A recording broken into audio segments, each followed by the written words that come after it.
Donc bonjour à tous, bienvenue sur ce web écho, sur les actualités de la filière volaille de chair où vous seront présentés les derniers chiffres et les dernières tendances du marché.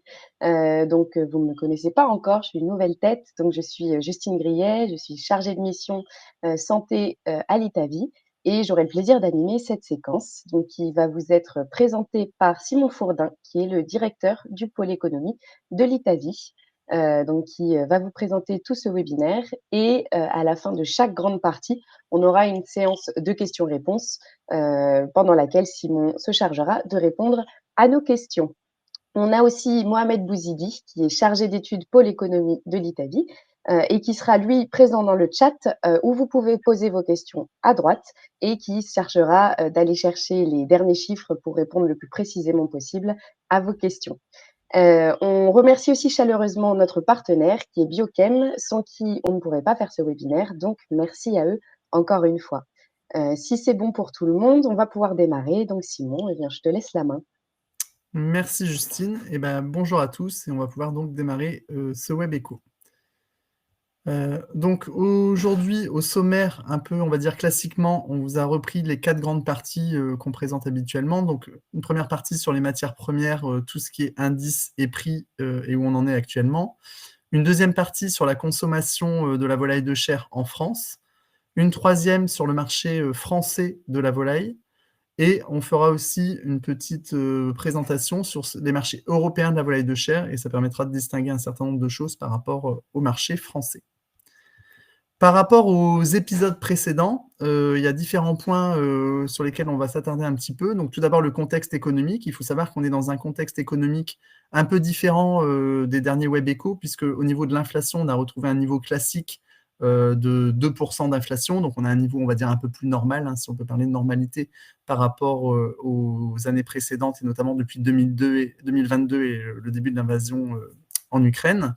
Sur le côté du bien-être animal, il y a eu pas mal d'annonces et de décisions prises cet été, notamment par les leaders français, sur l'ECC, l'European Chicken Commitment. Donc, on reviendra sur ces déclarations.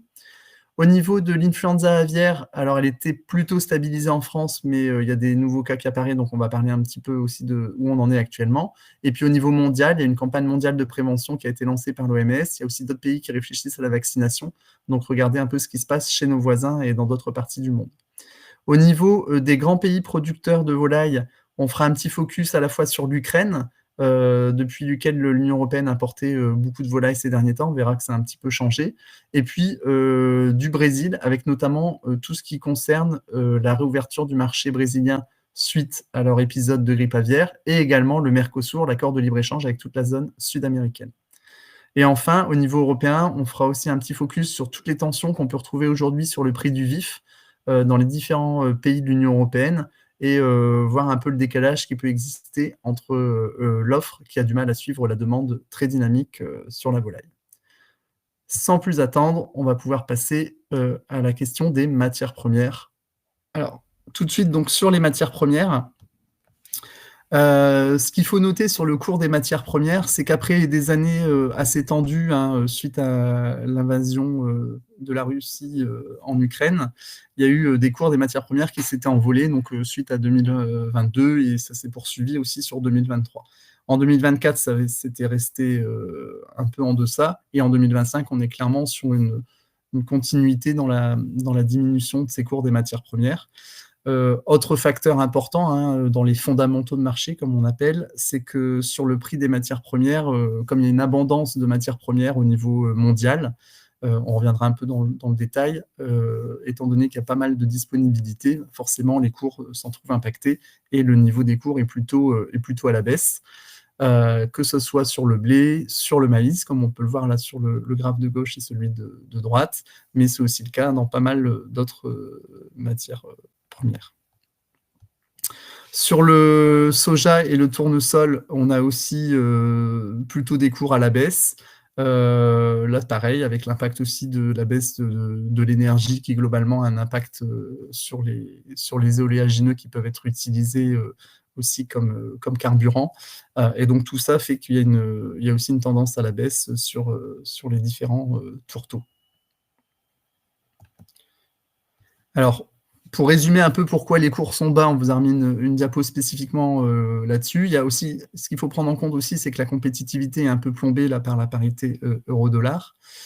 La FAO, qui fait des prévisions, hein, parle de perspectives d'offres mondiales confortables. C'est assez rare que la FAO parle en ces termes, donc ça montre bien quand même que là, on est vraiment dans une offre abondante au niveau des céréales. Par rapport à 2024, on est à plus 3,8% au niveau mondial, hein, donc c'est assez significatif. Il y a eu des bonnes récoltes un peu partout, en Europe et en Australie sur le blé et sur tout l'hémisphère sud, globalement sur le blé. Sur le maïs, il y a eu des très bonnes récoltes en Chine et même des records historiques aux États-Unis. Alors, pas seulement dû à un effet rendement, mais aussi un effet surface, hein, avec plus de surface emblavée en maïs. Dans les bonnes nouvelles, alors ça c'est plutôt globalement une bonne nouvelle quand même d'avoir de l'offre, mais pour les cours c'est une moins bonne nouvelle parce que ça fait baisser les cours. Par contre, il y a des pays importateurs qui reviennent aux affaires, qui se remettent à vouloir acheter sur les marchés. Les grands pays importateurs pardon, que sont l'Algérie, l'Iran, l'Arabie Saoudite en blé ou la Turquie en orge. À noter aussi également quand même sur les effets, on avait fait quelques diapos spécifiques là, dans le précédent WebEco, là on n'en a pas remis parce que les allers-retours n'arrêtent pas là, sur la question des droits de douane avec Donald Trump. Il y a quand même d'autres effets de Donald Trump. C'est qu'il y a beaucoup de publications là sur le cours, sur les prévisions des céréales, prévisions de production des céréales, des oléagineux, etc., qui sont faites par l'USDA, le département américain agricole, avec le shutdown qui a lieu actuellement aux États-Unis et puis toutes les coupes fédérales qu'il y a eu, il y a quand même des appréhensions sur le fait que l'USDA sera toujours en capacité demain de pouvoir faire ses prévisions. Donc voilà, on a mis attention au thermomètre. Si on n'a plus les prévisions de l'USDA, ça sera quand même un peu plus compliqué pour faire toutes les projections. Donc affaire à suivre. Alors tout ça, sur les matières premières, ce cours qui sont plutôt en baisse, ça a un impact sur les indicateurs filières et notamment sur l'indice Italie ou les indices Italie. Donc là, c'est tous ceux qui sont concernés pour la volaille de chair. Donc on voit bien qu'il y a eu le fameux pic en 2022 suite au début de la guerre en Ukraine, et puis une chute tout aussi proportionnelle à la hausse qui avait eu lieu juste avant. Et puis maintenant une baisse qui continue, un peu moins marquée qu'en 2023, mais une baisse quand même qui continue. Et donc vous voyez sur l'ensemble des espèces, on a une baisse sur chacune des espèces de volailles de chair. Alors on vous a remis juste une diapo, on ne va pas développer dans ce WebEco, mais il y a des informations qui sont disponibles. C'est qu'il y a depuis là, le mois de septembre, il y a des nouveaux indices Itavi qui sont disponibles. Il y a une grande révision sur ces indices Itavi. Pour rappel, les indices Itavi sont très utilisés, notamment depuis Egalim, et notamment Egalim 2, dans les contrats, que ce soit à l'amont ou à l'aval. Et donc, si vous voulez en savoir plus sur qu'est-ce qu'il y a dans ces nouveaux indices Itavi, qu'est-ce qui a changé par rapport aux précédents, il y a une autre méthodologie qui a été rédigée par Mohamed, là, qui est aussi dans le WebEco, hein, et qui s'occupe de l'indice. Donc, vous avez toutes les informations qui sont disponibles sur cette note. À savoir également, jusqu'en décembre de cette année, il y aura une double publication. Donc, les indices sont publiés tous les mois. Donc, tous les mois, il y aura une double publication entre les anciens et les nouveaux indices pour que les gens puissent faire la transition. La base 100 est désormais à janvier 2020, on a mis une date plus proche d'aujourd'hui, mais il y a aussi un rétropolage des séries, ça veut dire qu'on a recalculé les nouveaux indices en retour en arrière jusqu'en 2014, donc vous avez la comparaison possible, anciens et nouveaux indices, depuis 2014 jusqu'à aujourd'hui. Et puis enfin, on a mis en place un e-learning avec le service formation de l'Italie. En 30-40 minutes, vous avez un peu l'essentiel pour tout comprendre sur ces nouveaux indices. Donc ceux qui ont des questions, je vous encourage à aller faire ce petit e-learning très bien ficelé. Alors sur les autres pays européens, on a la même tendance, hein, on regarde régulièrement la comparaison des prix d'aliments volailles en Europe, donc ça c'est en base 100, en année 2020, pour regarder par rapport aux pays voisins comment ils se situent par rapport à l'aliment. Et donc vous voyez qu'on a la même tendance d'évolution, que ce soit en Allemagne, Pays-Bas, Pologne, Espagne, pour parler des principaux pays européens.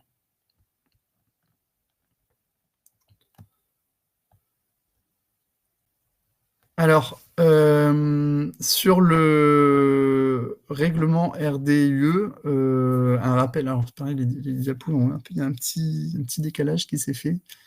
Donc, rappel de qu'est-ce que c'est le règlement RDUE. C'est un règlement en fait européen anti-déforestation, dont l'objectif est de limiter ou de limiter l'importation de produits qui peuvent avoir des effets déforestants. Donc il y a 7 commodités qui sont concernées par ce règlement européen. Et dans les 7 commodités, il y a notamment le soja, donc notamment tout le soja produit en Amérique du Sud. Il y a le bœuf aussi.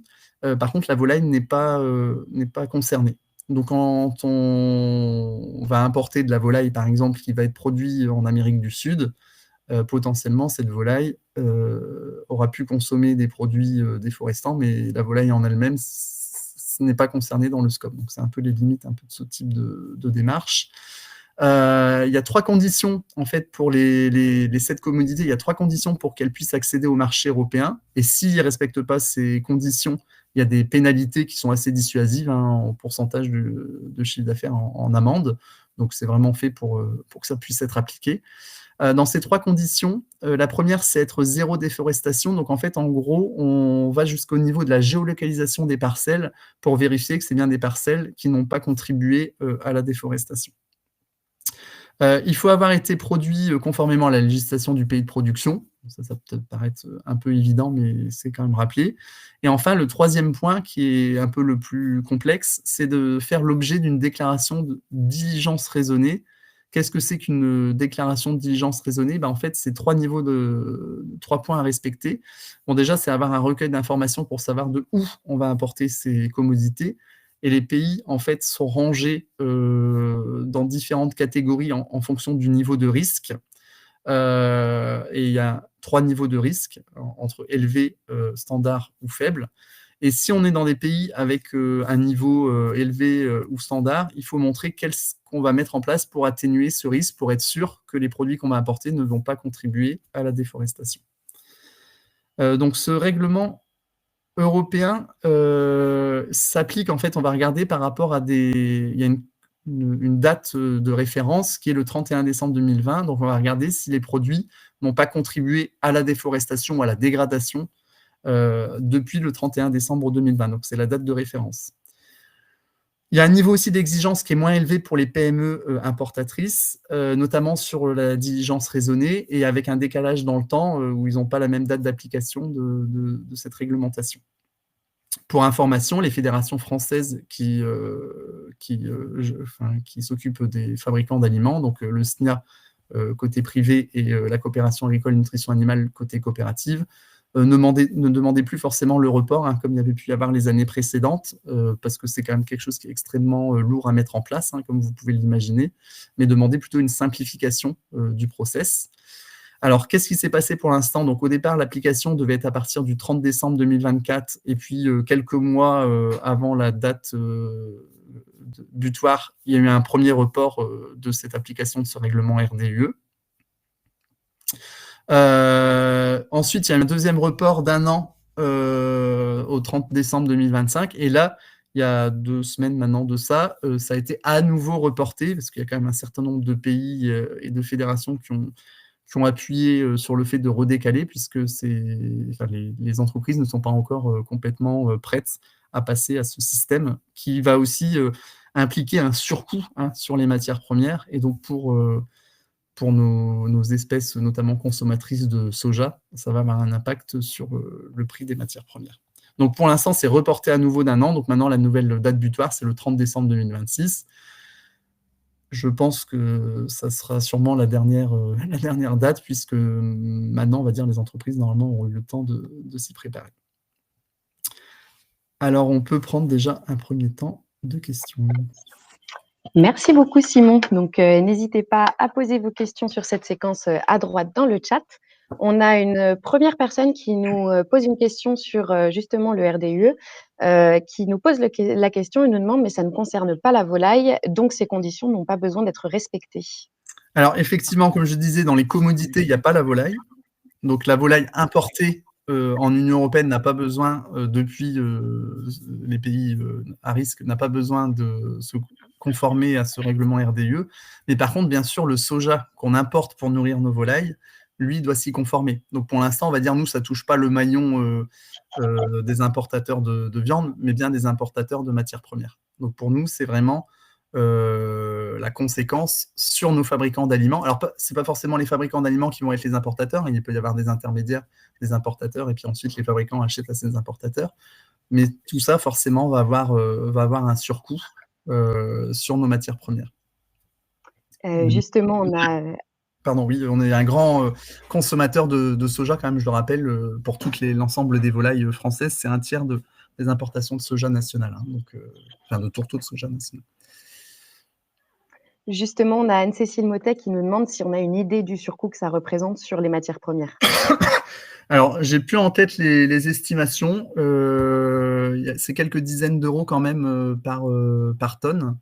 Donc après, alors il y a aussi sûrement un surcoût initial à la mise en place, parce qu'il y a toutes les procédures qui vont devoir être mises en place.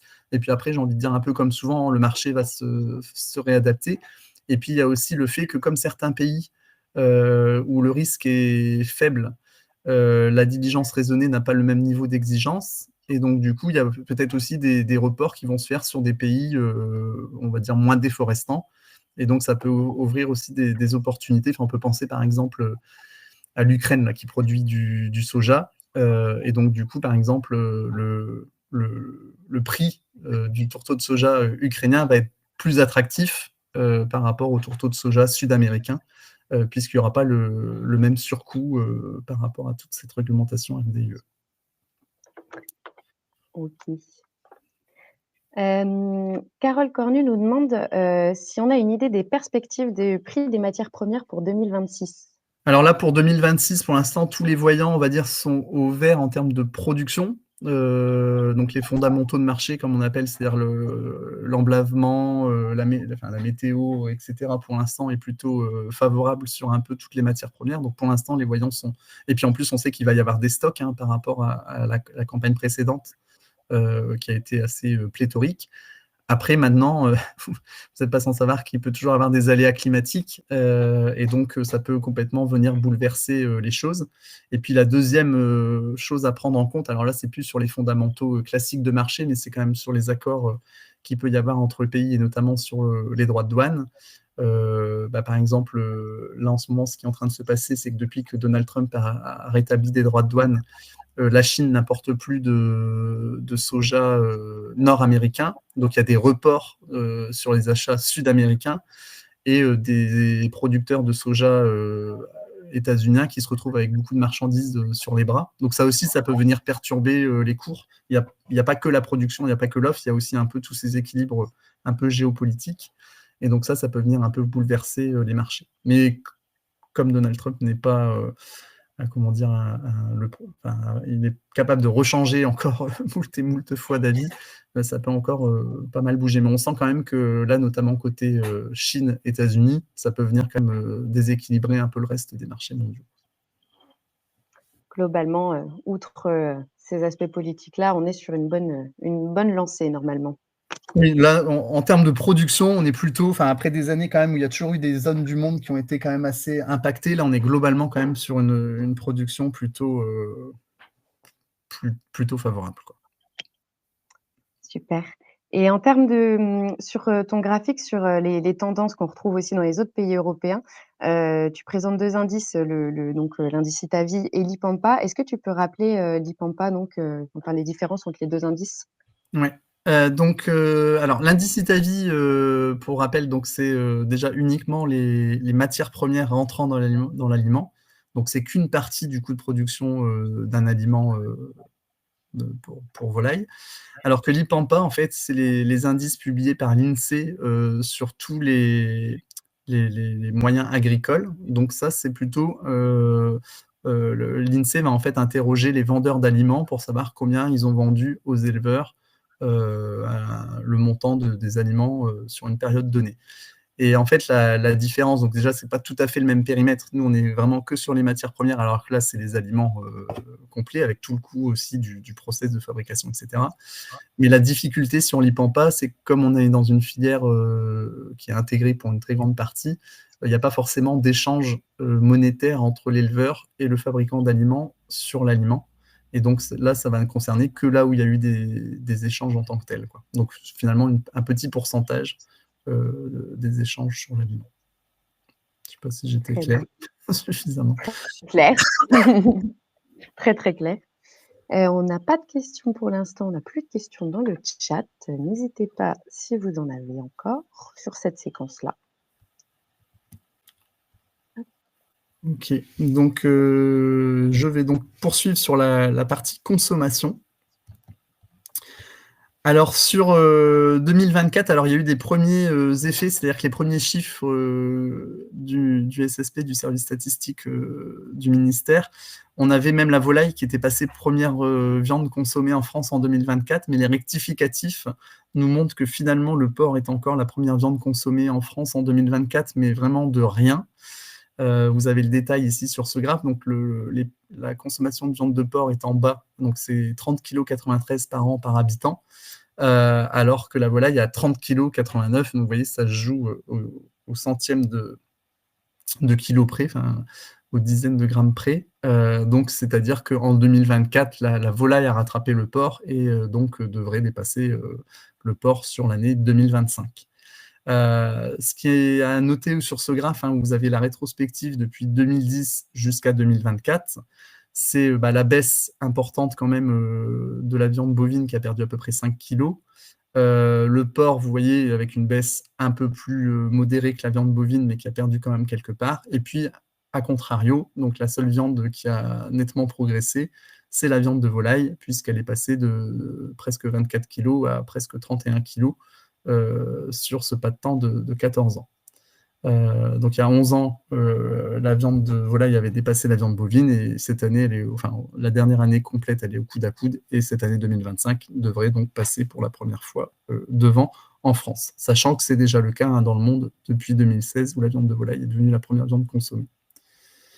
Alors sur cette tendance de consommation, on le reprécise à chaque fois, hein, ce qu'il faut bien comprendre, c'est la poulettisation de la consommation, c'est-à-dire que derrière la volaille de chair, en fait, il y a une disparité forte entre espèces.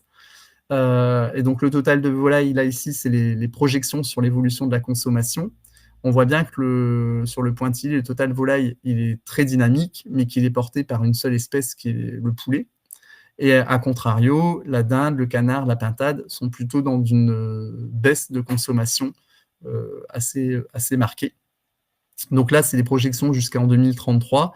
On peut voir que si globalement, par rapport à l'année de référence, là en bas 100, qui est 2010, on aurait donc en 23 ans la consommation de viande de volaille qui augmenterait, qui serait multipliée par 1,5, tandis que celle de poulet serait multipliée par 2, et puis celle des autres espèces qui baisserait à peu près d'un tiers pour chaque espèce. Là, si on regarde juste sur les 5 dernières années aujourd'hui, et on regarde dans le rétroviseur jusqu'à 2019, le poulet a une croissance de consommation de 21%, alors que la dinde a perdu 14%, le canard 8% et la pintade 23%. Donc c'est vraiment à l'intérieur de la consommation de viande de volaille, le poulet qui se distingue nettement de ces autres espèces. Là, on va regarder un petit peu plus le détail sur les achats des ménages et notamment les premières tendances sur l'année 2025, donc à partir du panel Kantar pour France Agrimaire. Donc sur les achats des ménages, là, vous avez sur le poulet, donc la volaille élaborée tout en haut, ensuite le poulet complet, le poulet pack, les découpes, etc. Donc on peut voir, donc vous avez en noir les volumes et en turquoise les prix. Donc il y a un léger fléchissement sur le poulet avec moins 0,7%, ce qui est un peu une première, puisqu'on vient de voir juste avant qu'on avait plutôt une dynamique de consommation très forte. Donc là, on a un premier fléchissement sur le volume, donc à voir si ça se poursuit un peu sur l'année, mais ça reste quand même très modéré. Par contre, sur le poulet pack, donc le poulet entier, là, on a une baisse plus forte, mais qui est un peu plus connue, veut dire qui se reproduit d'année en année. Et puis sur les autres espèces, là, on a des baisses plus marquées.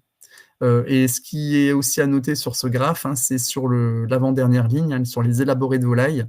où on a une progression très, très marquée avec 8,2%. Alors pareil, hein, prendre un peu de recul, là, on n'est que sur 7 mois, donc il faudra consolider les chiffres sur une année complète, mais ça donne une première tendance.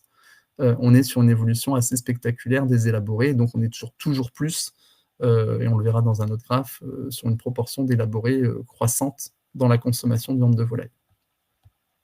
Sur le poulet pack, si on regarde sur les différents modes de production, donc globalement, le poulet pack, il est en baisse, hein, tout mode de production confondu, c'est la première ligne. Par contre, on va avoir des baisses plus ou moins marquées entre les modes de production. Donc le bio, il accuse le coup là, sur le début 2025 avec une forte baisse sur le poulet entier, et en standard plutôt en progression. Alors attention, on nuance vraiment les propos là sur les données Kantar, sur les certifiés, puisqu'on sait qu'il y a une porosité, enfin dans les déclarations faites par les panélistes Kantar, il peut y avoir une porosité forte entre le certifié et le standard, notamment tout ce qui est avec le logo volaille française. Donc prendre un petit peu de recul par rapport à ces chiffres qui restent des chiffres déclarés par les consommateurs. Sur les découpes, on a globalement une petite baisse en volume, hein, moins 0,5%, donc très modérée, mais qu'on va retrouver de façon un peu différente selon aussi là, les modes de production. Donc en label rouge et en bio, il y a des pertes de volume plus importantes, alors que sur le reste, on va avoir plutôt même des progressions en volume. Là encore, attention, avec le logo volaille française qui peut être considéré dans les certifiés au lieu d'être dans le standard. Alors sur les drivers de la consommation, ce graphe, on le représente à chaque fois parce qu'il y a vraiment une continuité, une tendance qui se poursuit sur l'évolution de la consommation à domicile versus RHD, hors domicile. On consomme de moins en moins de volailles à domicile et de plus en pourcentage et de plus en plus en restauration hors domicile. Donc quand on était à 90% consommé en domicile dans les années 2000, aujourd'hui on est à 2/3 à domicile et ça continue de progresser, et un tiers du coup consommé en hors de domicile. Et donc ça c'est important à prendre en compte parce que du coup le type de produit qu'on va consommer va bien sûr être impacté avec de plus en plus notamment de volailles qui vont être soit transformées, etc. Et puis aussi ça peut avoir un impact sur l'origine des volailles, puisqu'on sait qu'il y a une part d'importation beaucoup plus forte dans ces volailles consommées en restauration hors domicile. Alors tout à l'heure, on en avait commencé à en discuter, donc quand on regarde là, dans les répartitions des achats de poulet en GMS, entre le poulet entier, les découpes et les découpes fraîches, et les élaborés qui regroupent ici tout ce qui va être les panés, par exemple, et la charcuterie de volaille, on voit qu'il y a une évolution continue sur la baisse des entiers. Donc on est passé même à moins de 15% là, sur les premiers mois de 2025, alors qu'il y a une progression sur le reste. Alors, quand on regarde plus en détail entre découpes et élaborés, là, on peut noter quelque chose qui est assez intéressant, c'est que les élaborés continuent de progresser, et on l'avait vu sur un graphique précédent dans les données Kantar, alors que là, les découpes ralentissent un peu. Donc on est en train aussi de se diriger de plus en plus vers une augmentation des élaborés, alors que la découpe est un peu plus en perte de vitesse. Donc ça, c'est à noter, et on le verra aussi dans les importations, que c'est un segment, les élaborés, qui peut progresser. Alors sur la consommation, je ne sais pas s'il y a des questions. Merci Simon. On a une première question. À part le volaille française, quel type de certification y a-t-il dans les découpes certifiées? Alors normalement, dans les découpes certifiées, c'est le CCP, donc c'est censé être que ce mode de production qui doit être concerné. Et en fait, on s'est rendu compte que, après des fois certains chiffres un petit peu aberrants, que Kantar avait ajouté tout ce qui était logo volaille française, mais normalement, ce n'est pas du tout du certifié volaille française. Donc, volaille française devrait se retrouver dans les produits standards, ce qui n'est pas standard s'ils n'ont pas d'autres signes de qualité spécifiques, et ne devrait pas se retrouver dans les découpes certifiées, quoi. Donc là, c'est un peu une problématique. Après, on sait aussi que il y a tout ce qui est ECC, et cetera, ou enfin, on va dire tout ce qui est standard plus, en fait, il pourrait y avoir de la porosité. Donc, c'est pour ça qu'il faut prendre un petit peu de recul. Et nous, dans les données après d'abattage, c'est des données, on n'a pas le distinguo entre les différentes démarches qualité qui peuvent exister en entreprise, et cetera. On nous redemande du coup comment elles s'appellent ces certifications.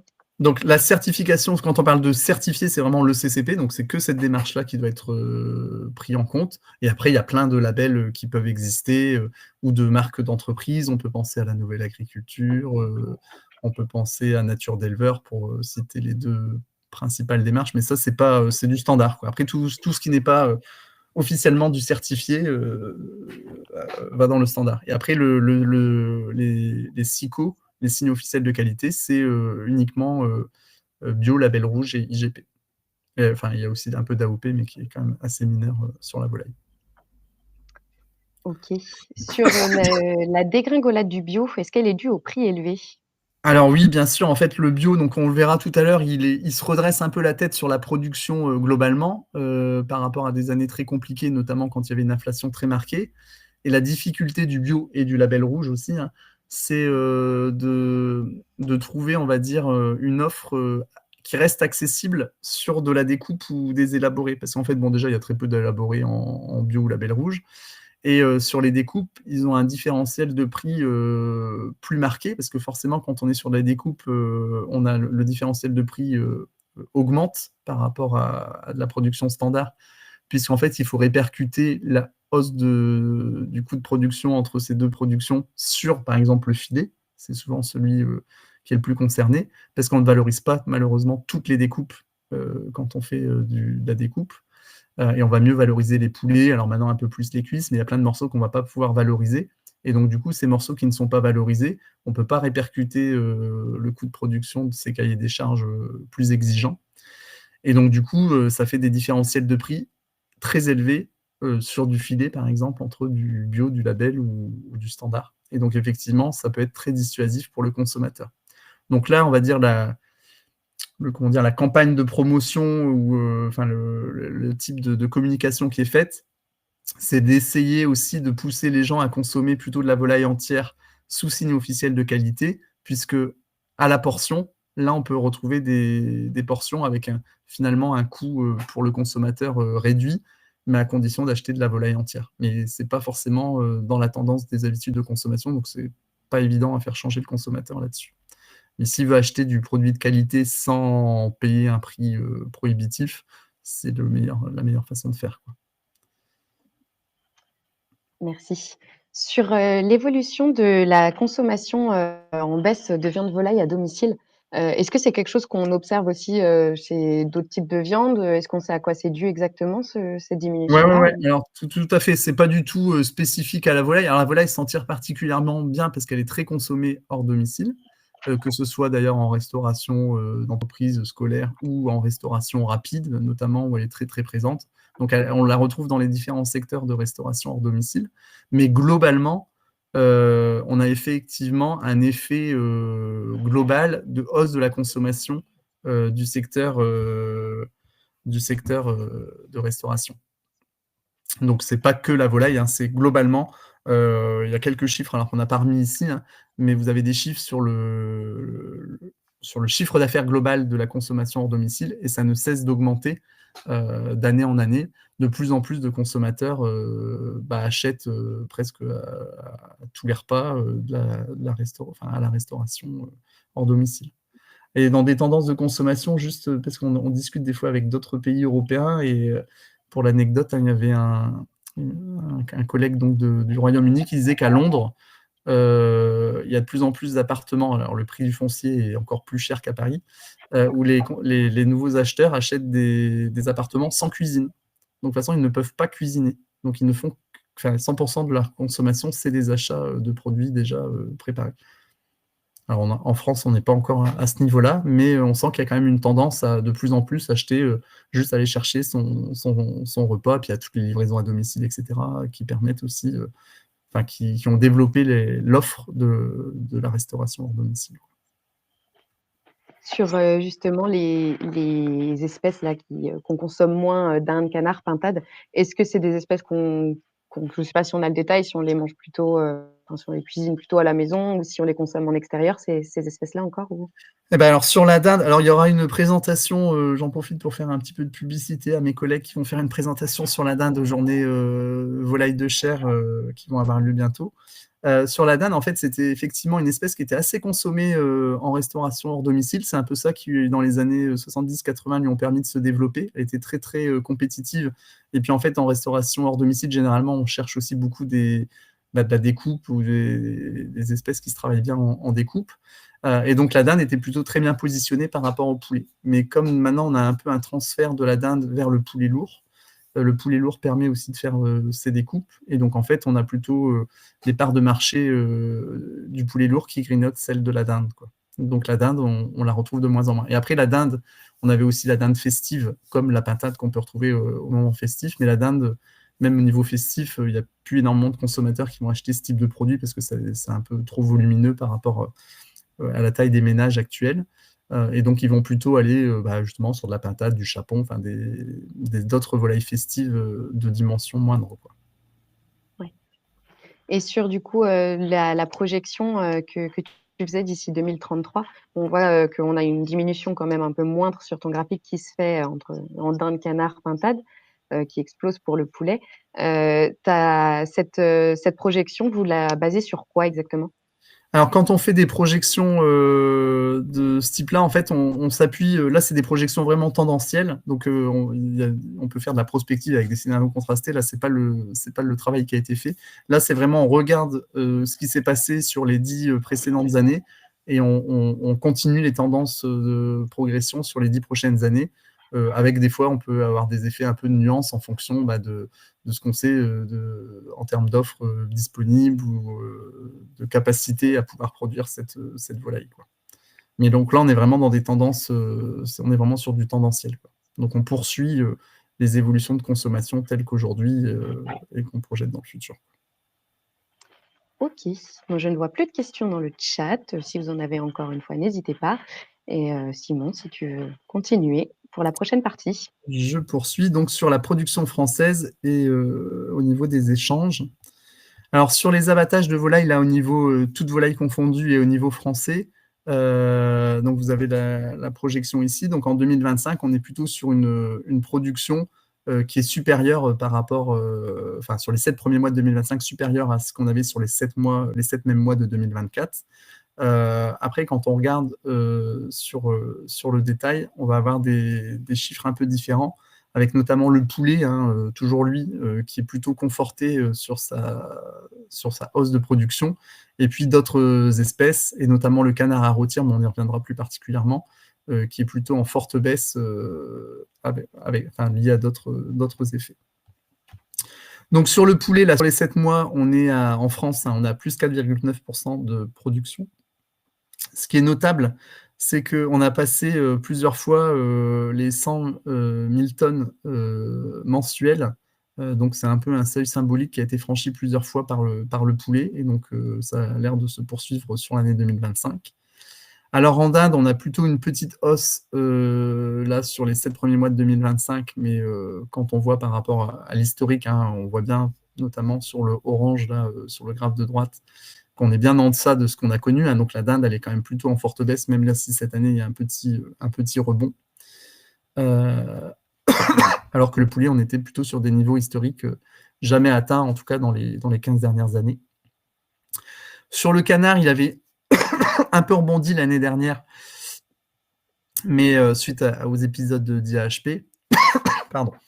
Mais là, on est plutôt sur une forte baisse sur les 7 premiers mois de 2025 par rapport aux 7 mêmes mois de 2024. Alors, sur le canard, un peu la particularité, c'est qu'il y a un de ces marchés à l'export, notamment le Royaume-Uni, qui a fait fermer ses frontières liées à la vaccination des canards français. Donc, ça a été un débouché quand même important qui s'est fermé. Et donc, du coup, il y a eu énormément de stocks qui ont été faits. Et donc là, il y a tous ces stocks à écouler, on va dire.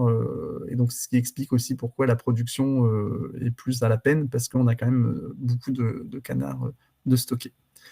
Sur la pintade, donc on est presque à l'équilibre, on va dire. Alors, c'est toujours un peu compliqué en plus sur la pintade sur ces 7 premiers mois de l'année, puisque on sait qu'une grosse partie de la consommation de patates va plutôt se faire sur la fin d'année. Donc, pour faire le bilan sur la patate, il faut plutôt attendre l'année complète en ayant dedans le mois de décembre, mois pour lequel elle est, comme c'est une volaille festive, est beaucoup plus consommée.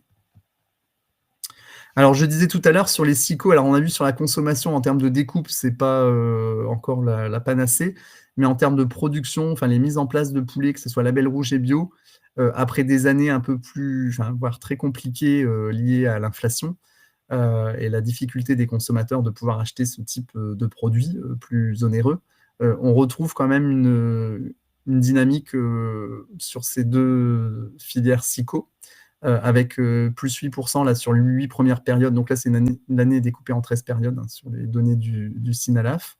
Et donc sur les 8 premières périodes, on a plus 8%, et donc plus 3% si on compare par rapport à 2023. Et sur les poulets bio, on a plus 10%. Donc c'est plutôt des chiffres assez encourageants par rapport aux dernières années où c'était quand même très compliqué sur ces deux filières. Alors là, c'est juste pour vous replacer, si on regarde en valeur absolue la production sur l'ensemble de poulets, mais sur l'ensemble des modes de production, enfin, ou des débouchés. On voit bien qu'il y a une production record en 2024. On a atteint un nouveau seuil qu'on n'avait pas atteint depuis plus de 15 ans. Donc ça, c'est plutôt positif en termes de production. Mais après, ce qui est intéressant de regarder, c'est la proportion des différents modes de production dans cette production record. Et on vous a juste remis le chiffre le plus éloquent, donc c'est le standard qui était à 50% de la production en 2012 et qui atteint 70% en 2024. Donc on voit bien que cette évolution de la production de poulet en France se fait vraiment essentiellement par la hausse de la proportion de poulet standard dans le total du poulet. Alors après, quand on regarde sur le label rouge ou le bio ou même le CCP, alors le CCP, il a pas mal diminué, mais par exemple, le label rouge, si on regarde sur une longue tendance, finalement, on voit qu'on a eu une période plus fastueuse dans les années 2017-18. Et après, là, on est plutôt sur une baisse par rapport à ces années-là, mais si on se reprojette par rapport à 2012, on voit qu'on était à peu près au même niveau avec 149 000 tonnes par rapport à 145 000 tonnes en 2024. Donc finalement, on n'est pas non plus, c'est pas un décrochage de cette production-là, c'est juste que son poids relatif baisse par rapport à l'augmentation du standard. Si on regarde maintenant au niveau des échanges, donc là vous avez les imports sur le graphe de gauche et les exports sur le graphe de droite. Alors le canard écrase un peu les deux courbes. Globalement, on a plutôt une hausse, que ce soit en import comme en export, avec plus 4,4% sur les 6 premiers mois de 2025 par rapport à 2024 en import et plus 5,8% sur les exports. Et donc il y a surtout sur les canards où on a une forte baisse là, sur les imports et une forte hausse des exports. C'est lié à la situation qu'on a expliqué tout à l'heure, c'est-à-dire le fait que on a beaucoup de canards en stock en France, donc il faut déjà réussir à les consommer ou à les exporter, en tout cas à vider les stocks. Et sur le poulet, du coup, on a toujours un effet aussi. Ce qu'il faut bien comprendre, c'est qu'on va importer du poulet, on y reviendra sur les détails de type filet de poulet, etc. Mais quand on augmente la production de façon, une corrélation très forte, c'est qu'on va augmenter aussi les exportations, puisqu'il y a toute une partie du poulet qu'on ne va pas consommer en France, et donc ça peut avoir des impacts aussi sur les exports, puisqu'on va valoriser des produits qu'à l'export. Alors justement, sur le détail de ce qu'on va importer, donc là vous avez la partie de produits en fait à gauche, ce qu'on va importer. Donc globalement sur le poulet, on va importer toujours plus de filets, avec en plus des dynamiques d'import qui continuent d'augmenter. Donc le filet, on dépasse les 200 000 tonnes équivalent carcasse. Les cuisses sont plutôt en stabilité. C'était le deuxième produit importé jusqu'alors. Et maintenant, les préparations. Donc, préparation, c'est tout ce qui va être du poulet qui va avoir eu une première étape, par exemple, d'ajout d'une sauce, d'un condiment, et cetera. C'est du poulet avec une première étape de préparation. Donc ça, il y a une hausse beaucoup plus forte, et d'ailleurs plus forte même en pourcentage que celle des filets, avec plus 14,1%, et qui est assez cohérent aussi avec les évolutions, on disait tout à l'heure, des modes de consommation, puisque ces préparations vont pouvoir servir notamment dans pas mal de plats préparés, de choses comme ça. Et si on regarde là en mensuel sur l'évolution de droite, donc le filet est tout en bas en turquoise. On voit l'évolution du filet importante depuis 2013 jusqu'à aujourd'hui, mais on voit aussi en vert les préparations. Et donc on voit leur poids qui était bien inférieur aux morceaux de type cuisse, et qui maintenant l'a dépassé et continue de croître. Donc la dynamique sur le filet est importante, mais celle sur les préparations est aussi également assez importante. Alors sur les pays, depuis, donc la France importe, vous le savez, un poulet sur deux qu'on consomme en France est importé. Et de quel pays la France va faire ses importations? Depuis quel pays? Le premier, et de très loin, c'est la Pologne, qui renforce encore sa place. Donc on importe en France surtout depuis des pays voisins, enfin voisins, des pays en tout cas États membres de l'Union européenne. Donc la Pologne en premier lieu, on vient de le citer, mais après ça va être Belgique, Pays-Bas et Allemagne dans les 4 premiers pays européens depuis lesquels on va importer. Et puis après l'ensemble des autres pays européens, vous voyez, qui représentent moins de 80 000 tonnes. Et en fait, les imports depuis des pays tiers, alors il y a le Royaume-Uni qui est toujours un petit peu à part en tant qu'ancien membre de l'État membre, mais si on met ce pays-là de côté, Brésil, Ukraine, vous voyez, il y a très peu d'importations en volume, en tout cas d'importations directes depuis ces pays-là. Mais on le sait, hein, on le cite régulièrement, mais il peut y avoir de l'import-réexport depuis notamment Belgique et Pays-Bas. Donc ça ne veut pas forcément dire qu'on n'a pas de poulet brésilien ou ukrainien qui arrive sur le territoire français, mais pas forcément en tout cas en importation directe.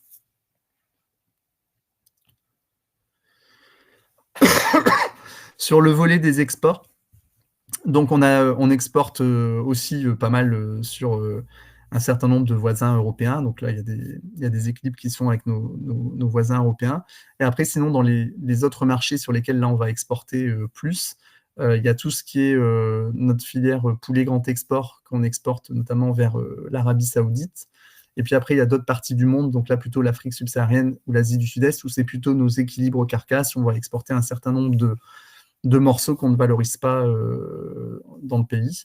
Il faut noter quand même la baisse des volumes vers l'Arabie Saoudite de moins 12%, donc sur ce secteur spécifique du marché grand export, dans lequel on est de moins en moins, on pèse de moins en moins lourd par rapport à d'autres géants du secteur, et notamment du Brésil. Alors la question, c'est est-ce qu'on arrive à produire ce que l'on consomme? Donc il y a plusieurs façons de regarder ce type d'indicateur. Donc celui qu'on regarde généralement, c'est le taux d'auto-approvisionnement. Donc c'est la production globale sur la consommation globale. Donc quand on est à 100%, ça veut dire qu'on a produit la même quantité de tonnes que ce qu'on a consommé. Alors ça ne veut pas forcément dire que c'est les mêmes morceaux, hein, puisqu'on l'a dit tout à l'heure, il peut y avoir des échanges, on va consommer plus de filets, on va forcément exporter d'autres produits, mais ça donne quand même un ordre de grandeur. Si on a 100% en volume, ça veut dire qu'on a produit les mêmes volumes que ce qu'on a consommé. Et quand on est au-delà de 100%, ça veut dire qu'on a produit plus que ce qu'on a consommé, et inversement, sinon en dessous de 100%, ça veut dire qu'on a produit moins que ce qu'on a consommé. Et donc là, quand on regarde en noir, vous avez le total volaille, et on voit bien que le total volaille, donc il est à 82% en 2024, et il est tiré vers le bas, vers un seuil inférieur à 100%, du fait du poulet, qui lui est à 76%. Alors attention, hein, je disais tout à l'heure, un poulet sur deux importé en France, un poulet consommé sur deux en France est importé, mais on a aussi une filière grand export. Donc là, quand on regarde la production, ce poulet grand export compte aussi dans la production. Donc c'est pour ça qu'on n'est pas à 50%, mais bien à 76%. Et puis par contre, les autres espèces sont au-delà de 100%. Alors ils ont flirté un peu avec la ligne de crête, le canard et la dinde l'année dernière, donc là ils sont un petit peu plus élevés. Mais si on regarde la dinde par rapport aux années 2000, on produisait quasiment 2 fois plus de dinde que ce qu'on consommait. Là, on est quasiment juste à l'équilibre, enfin légèrement plus. Et la seule espèce qui est vraiment excédentaire, c'est la pintade, mais qui pèse peu en volume global. Alors, sur l'ECC, Petit rappel déjà ce que c'est l'ECC, donc je pense que la plupart d'entre vous, connaissent, mais pour rappeler quand même un petit peu, pour ceux qui auraient oublié certains éléments. Donc en 2017, il y a une trentaine d'ONG de protection animale qui se sont accordées sur un cahier des charges sur du poulet, standard, qui va plus loin que la réglementation, donc un standard avec des critères supplémentaires. Ils ont appelé ça l'European Chicken Commitment ou Better Chicken Commitment, qui est exactement la même chose. Et quelles sont les règles de ce cahier des charges? Les principaux points, en tout cas, je ne vais pas tous les présenter, ils sont présentés là sur cette infographie faite par Vet AgroSup. Mais le premier point, c'est la densité de 30 kg par mètre carré. Alors, vous savez qu'en Europe, on peut aller jusqu'à 39 kg du mètre carré, voire 42 kg du mètre carré. Donc, par rapport à 30 kg, il y a quand même un sacré gap. Pas de, alors là, c'est marqué race, mais on va parler de pas de souche à croissance rapide. Donc, en gros, pas de Ross 308, notamment, qui est celle qui est la plus utilisée. Et puis, la présence de lumière naturelle. Ça, c'est des points importants. Enrichissement aussi du milieu. Ça, c'est en élevage. Et puis, pour la partie abattage, c'est l'abattage par atmosphère contrôlée plutôt que par d'autres moyens d'étourdissement. Donc ça, c'est les principales règles de l'ECC. Et en fait, ce qu'il y a eu un peu comme communication qui a fait pas mal de bruit dans la filière, c'est que dans les 2 acteurs majeurs français que sont LDC et Galliance, donc la branche volaille du groupe Terrena, ils ont fait tous les 2 des annonces. Donc d'abord LDC, puis Galliance. Donc LDC en plein été, là, le 16 juillet 2025, ont fait une annonce sur le fait que ces 2 marques propres, donc Le Gaulois et Maître Coq, proposeraient dès 2026 des nouvelles gammes ECC, donc ce qui n'était pas le cas pour l'instant pour LDC, et avec un objectif d'étendre ces pratiques de production jusqu'à 100% de leur gamme sous ECC d'ici 2028, donc un calendrier relativement court, avec quand même un bémol, enfin en tout cas une phrase un peu porte de secours, donc en fonction qui est notée en fonction de la réponse du marché. Donc ça veut dire qu'ils se gardent une sortie si jamais finalement le marché ne répond pas sur ces gammes-là. Donc ça, c'est le premier engagement. Et le deuxième engagement, c'est qu'ils s'engagent auprès de tous leurs clients, notamment, donc on peut penser à tous les acteurs de la distribution qui se sont engagés sur le CC, de les aider à honorer leurs engagements à l'échéance de 2028. Et quasiment tous les distributeurs français se sont engagés. Alors après, les distributeurs ne se sont pas forcément engagés sur l'ensemble des produits qu'ils vont vendre en grande distribution. Ils sont engagés des fois sur leur MDD cœur de gamme, on va dire, mais pas forcément sur les MDD premier prix. Donc ça ne veut pas forcément dire que c'est l'ensemble de leurs produits qui seraient ECC. En tout cas, une partie pourrait l'être. Et donc Galliance a fait, vous pouvez voir, quasiment un copier-coller de la proposition de LDC. Alors un peu plus tard, lui, c'était le 18 septembre 2025. Il y a eu aussi quelques reprises presse. Donc LDC, ça avait fait grand bruit à ce moment-là. Galliance, il y a eu aussi quelques retours presse, et puis notamment des satisfecit des organisations, des ONG, puisque c'était un combat pour pas mal d'entre elles. Donc voilà. Donc à voir après comment tout ça va se traduire en termes d'engagement, en termes de propositions, sachant que le calendrier est assez serré, mais avec cette nuance en fonction de la réponse du marché, ça peut rester, on va dire, finalement assez modeste. Donc à voir comment ça va se traduire réellement dans les chiffres. Alors, petit rappel aussi, donc ça tombait à pic, il y a l'université de Wageningen, donc aux Pays-Bas, avec notamment Peter Van Horn, qui est un économiste célèbre en aviculture, qui a refait une étude de comparaison des coûts de production entre la production standard et la production ECC par pays. Alors là, en se basant sur du poulet lourd avec des tassages, en comparant 6 pays européens. Donc Pays-Bas, Allemagne, France, Italie, Espagne et Pologne. Donc pour la France, c'est l'Italie qui fournit les données. Et donc là, vous pouvez voir le surcoût. Alors c'est les mêmes ordres de grandeur que nous, les études qu'on avait fait côté France, côté Italie, ou les études précédentes qui ont pu être faites aussi sur le CC. On reste dans les mêmes ordres de grandeur. Les pourcentages peuvent bouger un petit peu, mais l'ordre reste le même. Donc au niveau de l'exploitation par kilo de poids vif, on a une augmentation des coûts de production qui peuvent varier de 18 à 20% selon les pays. Après l'abattage, on rajoute une augmentation de 16 à 17% par kilo de poids carcasse. Et après transformation, une augmentation de 19 à 20 d'augmentation des coûts. Donc, si on va vraiment vers l'ECC comme viennent de s'engager les 2 acteurs majeurs français, ça veut dire forcément qu'il y aura des conséquences sur les prix, avec un nouveau standard, on va dire, qui serait plus onéreux et notamment encore plus onéreux si on va jusqu'à du produit transformé avec notamment l'utilisation de filets, par exemple, de poulet ECC. Voilà. Je ne sais pas s'il y a des questions. Il y a quelques questions si déjà. Du coup, selon les chiffres maintenant, quelqu'un qui nous demande si le standard, ce ne serait pas le poulet du quotidien. Oui, alors ça, effectivement, le standard, nous, on parle de production standard, mais effectivement, maintenant, le jargon, c'est plutôt poulet du quotidien, c'est-à-dire effectivement le poulet de tous les jours, le poulet d'entrée de gamme, entre guillemets, à distinguer en fait des signes officiels de qualité ou du certifié dont on parlait tout à l'heure. Alors après, le standard, ça renferme maintenant énormément, enfin, il y a une très grande diversité maintenant dans le standard, puisqu'on a du standard vraiment juste, on va dire, c'est la réglementation et c'est tout. Et puis des standards plus, voire plus, où il peut y avoir de la baisse de densité. Le CC, par exemple, pour l'instant, il se retrouve dans le standard parce que c'est pas un SICO, c'est pas du certifié, donc il fait partie de la gamme très large du standard, dans lequel on peut avoir des cahiers des charges particuliers. On peut aussi retrouver dans le standard le non-OGM, enfin des animaux nourris sans OGM. On peut retrouver aussi bleu blanc cœur, on peut retrouver pas mal de choses assez diversifiées dans le standard, donc c'est un peu un chapeau assez large pour finalement pas mal de démarches différentes à l'intérieur. On perd des parts de marché vers l'Arabie Saoudite au profit du Brésil. Est-ce que c'est à cause de notre coût de production ou est-ce qu'il y a d'autres raisons? Oui, oui, c'est en fait, on est beaucoup moins compétitif que d'autres acteurs majeurs de l'export que sont le Brésil, l'Ukraine. Donc, ça fait très, très longtemps que la France perd un peu continuellement des parts de marché. On a quand même toujours notre marque historique Doux, qui est reconnue, qui a une notoriété en Arabie Saoudite et donc qui continue à être quand même commercialisée et avoir son marché, sa part de marché, mais on a une érosion parce qu'on ne peut pas se positionner tout à fait sur le même niveau que les autres pays exportateurs. Et sur les imports ukrainiens, pour quelles raisons ils ont baissé?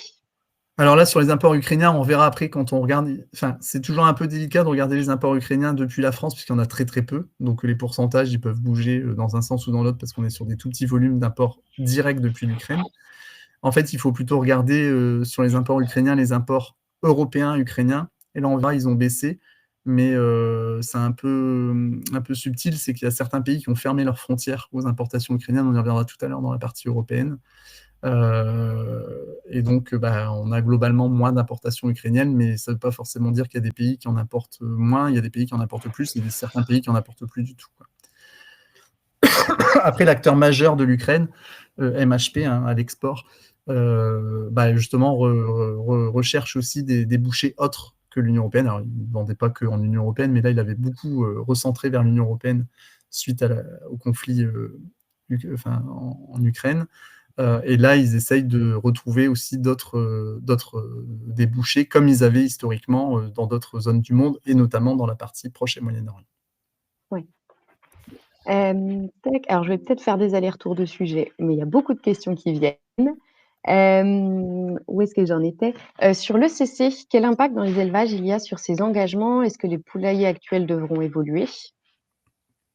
Alors oui, sur le CC, donc dans les différents critères, donc j'ai recite, je peux remettre la diapo. Donc, ce qui est enrichissement, souche, densité, quelque part, il n'y a pas d'investissement spécifique à faire. Il suffit de prendre les souches de poussins conformes à l'ECC, d'en mettre moins, et voilà. Par contre, le critère qui demande de l'investissement, en tout cas initial, c'est la présence de lumière naturelle, c'est-à-dire que les bâtiments, il faut qu'ils aient des fenêtres. Et donc là, effectivement, le parc bâtiment, pour faire de l'ECC, il faut qu'il soit adapté. Donc tous les bâtiments qui n'ont pas de fenêtre actuellement ne peuvent pas faire de CC, par exemple. Mais notamment LDC avait quand même mis en place sa démarche nature d'éleveur, dans lequel, en fait, il y a un engagement à ce que tous les éleveurs LDC soient dans cette démarche, et dans cette démarche, il y a déjà la présence de lumière naturelle. Donc une fois en fait qu'on a le bâtiment qui est conforme au cahier des charges ECC. Après, le reste, c'est, on va dire, assez facile à adapter en fonction de la réponse du marché, on va dire pareil, pour savoir si on part sur du 39 ou du 42 kg du mètre carré, si on part sur du ROS 308 ou sur de la Red Bro ou une souche GIA, enfin une souche conforme ECC. Donc ça, après, le reste est possible. Donc là, en gros, de toute façon, la tendance, tous les nouveaux bâtiments actuellement sont avec de la lumière naturelle, avec des fenêtres. Et donc cette tendance, je pense, va forcément se poursuivre. On voit mal ce qui pourrait freiner cette tendance. Et donc peu à peu, le parc va être compatible ECC. Après, c'est pas parce qu'il est compatible que forcément ils vont tous y passer, quoi. Mais, donc les poulaillers, en tout cas, seront compatibles pour répondre au cahier des charges. Et après, il suffira de mettre le bon nombre d'animaux et de la bonne souche pour que ça soit de l'ECC. Ouais, du coup, pour les engagements LDC et Galiance, là, finalement, pour en tout cas les poulaillers actuels, ça représenterait un certain nombre de changements sur les Ouais. bâtiments Alors arrière LDC s'était déjà engagé là pour qu'en 2025, tout son parc bâtiment quasiment soit en lumière naturelle. Alors, je ne sais pas s'ils ont complètement atteint les objectifs, il faudrait voir où ils en sont. Mais en tout cas, il y avait une volonté très forte. Donc, il est fort probable que d'ici quelques années, là, notamment 2028, si c'est l'échéance, tous les bâtiments soient effectivement en lumière naturelle, quoi. Ça va ouais. peut-être justement juste accélérer la transition vers le parc bâtiment en lumière naturelle. C'est aussi d'ailleurs un critère du pacte Ambition Envol, et puis Envol est en train de l'interprofession volaille de chair de refaire sa démarche RSO, et il y aura sûrement, j'imagine, hein, c'est des choses qui sont à construire, mais toujours le suivi de cette proportion de bâtiments avec accès à de la lumière naturelle. Et donc pour, les contrats avec les éleveurs, ils seront revus en fonction de leur entrée dans ce nouveau cahier des charges?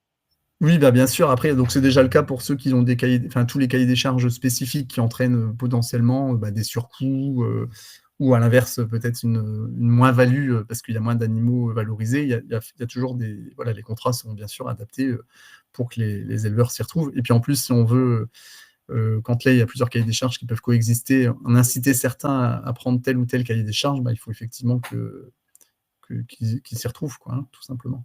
Mmh. Parce que là, forcément, Et s'il y a moins d'animaux dans un bâtiment, il faut que l'éleveur, à la fin, il s'y retrouve, hein. Au bout du compte, s'il met 30 kilos de poulet au lieu de 42, il faut forcément qu'il s'y retrouve à la fin pour notamment rembourser ses annuités, quoi. ouais. Et du coup, Isabelle Traîneau nous demande si les surcoûts, ECC sont cumulés? Alors là, le surcoût, c'est un surcoût spécifique étape par étape. Donc effectivement, après, on pourrait additionner les surcoûts pour savoir à la fin où on s'y retrouve, quoi. On se Ouais. retrouve. Mais c'est bien enfin, il faut bien les additionner, quoi, si on veut savoir au final. Et plutôt sur la consommation, du coup, toujours liée à l'ECC, Virginie Pinson qui nous demande s'il y a des études de consommation où on demande le consentement à payer pour l'ECC?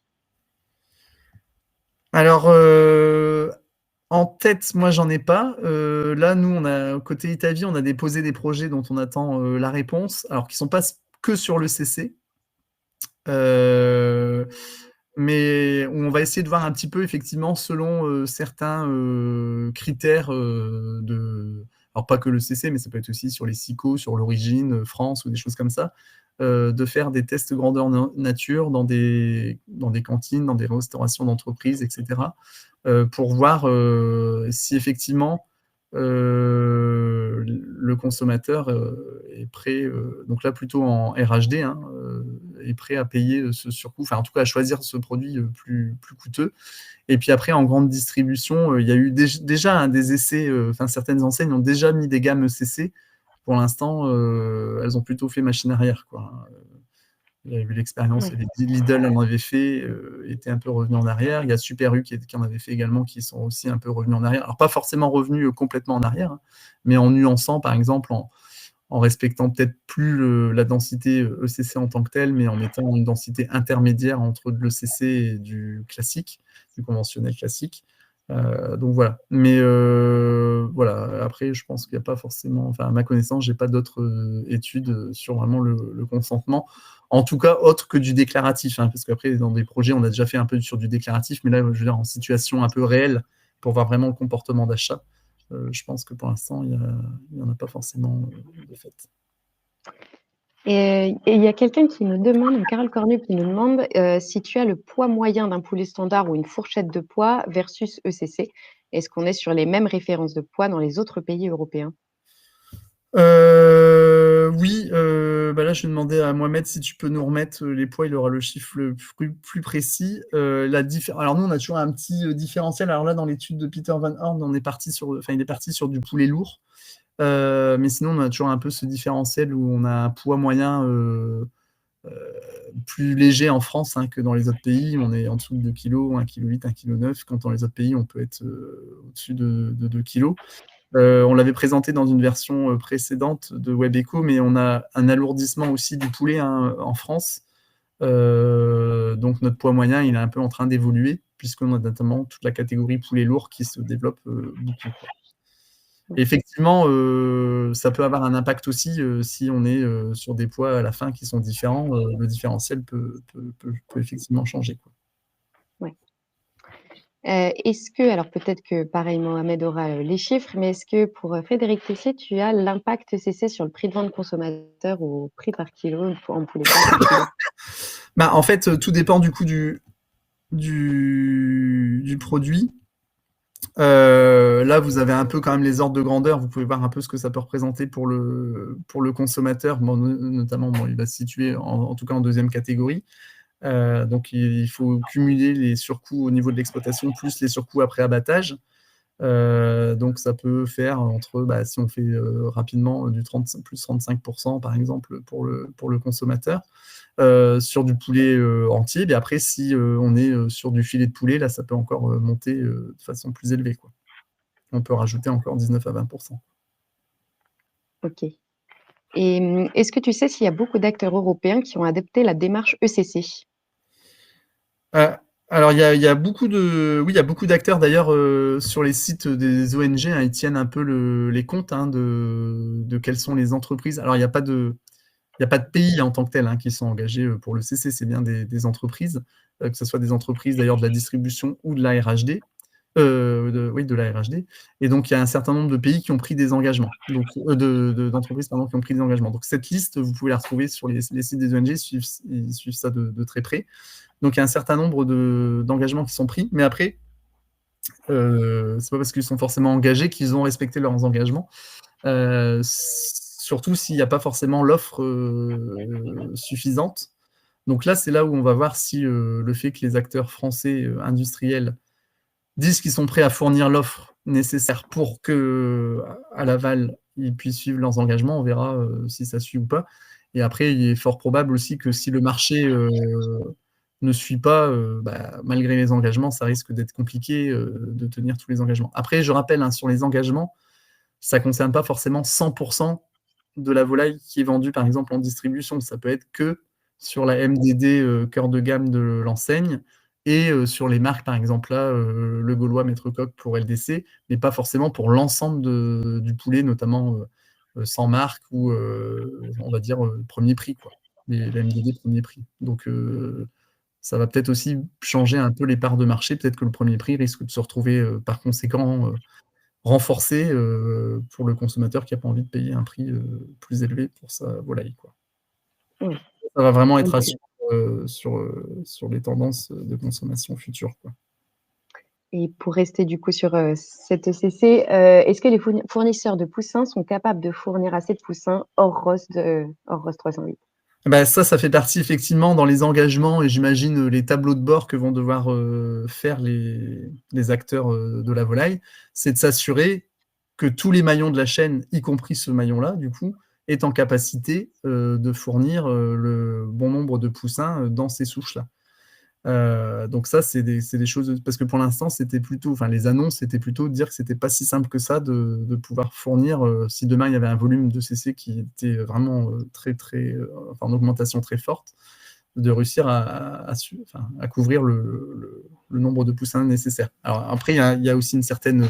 Alors, la volaille, c'est assez rapide comme cycle de production, mais quand on veut rajouter des souches de type GIA ou Red Brew, etc., dans les couvards, il faut quand même s'y prendre. Il y a plusieurs mois quand même de changement si on basculait une partie du ROS vers des souches de ce type-là.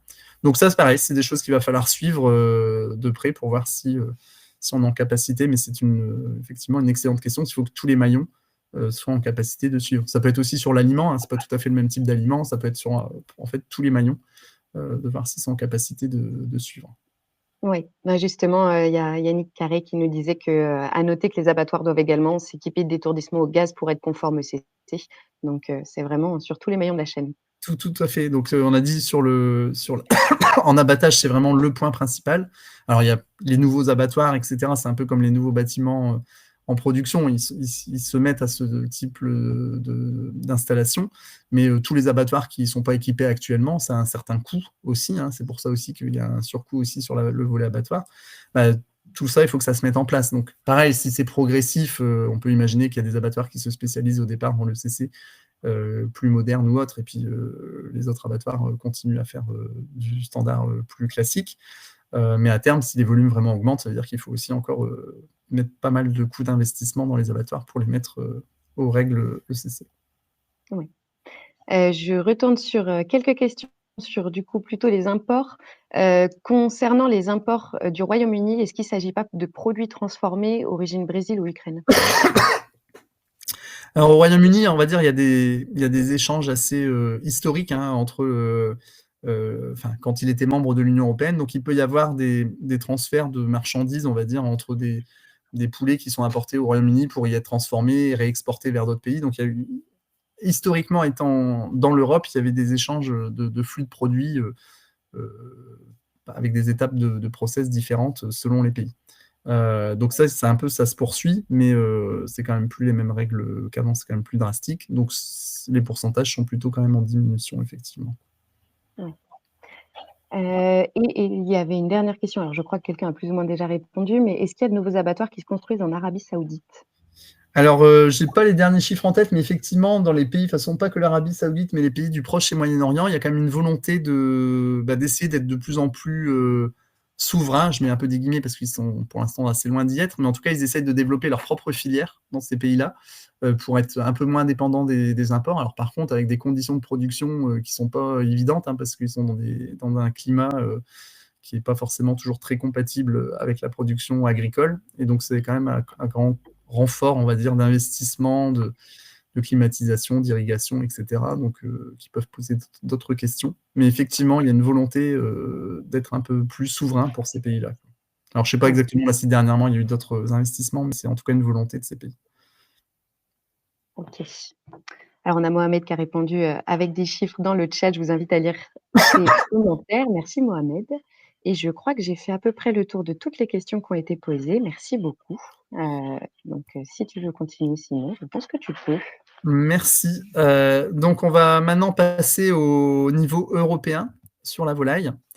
Alors, donc là, on a vu au niveau français, donc on va passer sur le niveau européen. Donc, au niveau européen, sur la production, elle est plutôt en progression, mais pas suffisante, on va dire, par rapport à la hausse de consommation. Donc, si on regarde sur le poulet, le Gallus, donc là, c'est tout confondu Gallus, hein, on est à plus 1,2% sur les 6 premiers mois de 2025, donc en progression, alors qu'on est en régression sur les autres espèces, notamment canard en forte baisse, mais on le verra, c'est notamment lié à ce qu'on a dit, notamment pour la France, qui est le premier pays producteur, et en moins 3% pour la dinde.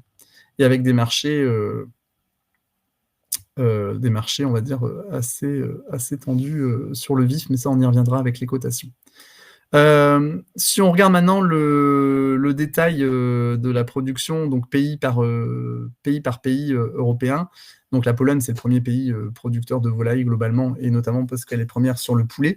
Donc la Pologne est en baisse sur les 6 premiers mois 2025, et aussi en baisse du coup sur le poulet, qui lui est en croissance, hein, pour rappel. Et donc après, vous avez les autres pays, donc Espagne, France, Allemagne, avec des dynamiques un peu différentes. L'Espagne qui est plutôt en bonne dynamique, que ce soit en volaille globale et qu'on retrouve sur le volet poulet, et la France qui est plutôt en production un peu atone. Et puis après, vous avez l'ensemble des autres pays. Sur la dinde, donc c'est l'Allemagne là qui est le premier producteur, c'est pas la Pologne sur la dinde le premier producteur.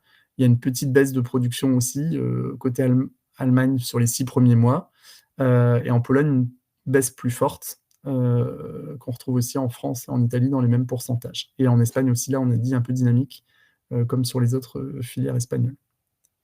Sur le canard, donc on l'a cité tout à l'heure, en fait, on a le fait que les principaux pays producteurs de canard se retrouvent dans une problématique un peu de stock à écouler, notamment la France, on l'a cité tout à l'heure. Donc là, c'est la France qui est le premier pays producteur européen et qui se retrouve avec un peu trop de canards à déstocker, d'où une baisse des abattages. Une petite diapo, parce que c'est des données que Mohamed avait valorisées. Je trouvais ça intéressant de vous les présenter. Donc ça sort un peu de la production au niveau des abattages, mais c'est notre production dans laquelle la France est quand même bien positionnée, pardon, qui est la production d'œufs à couver.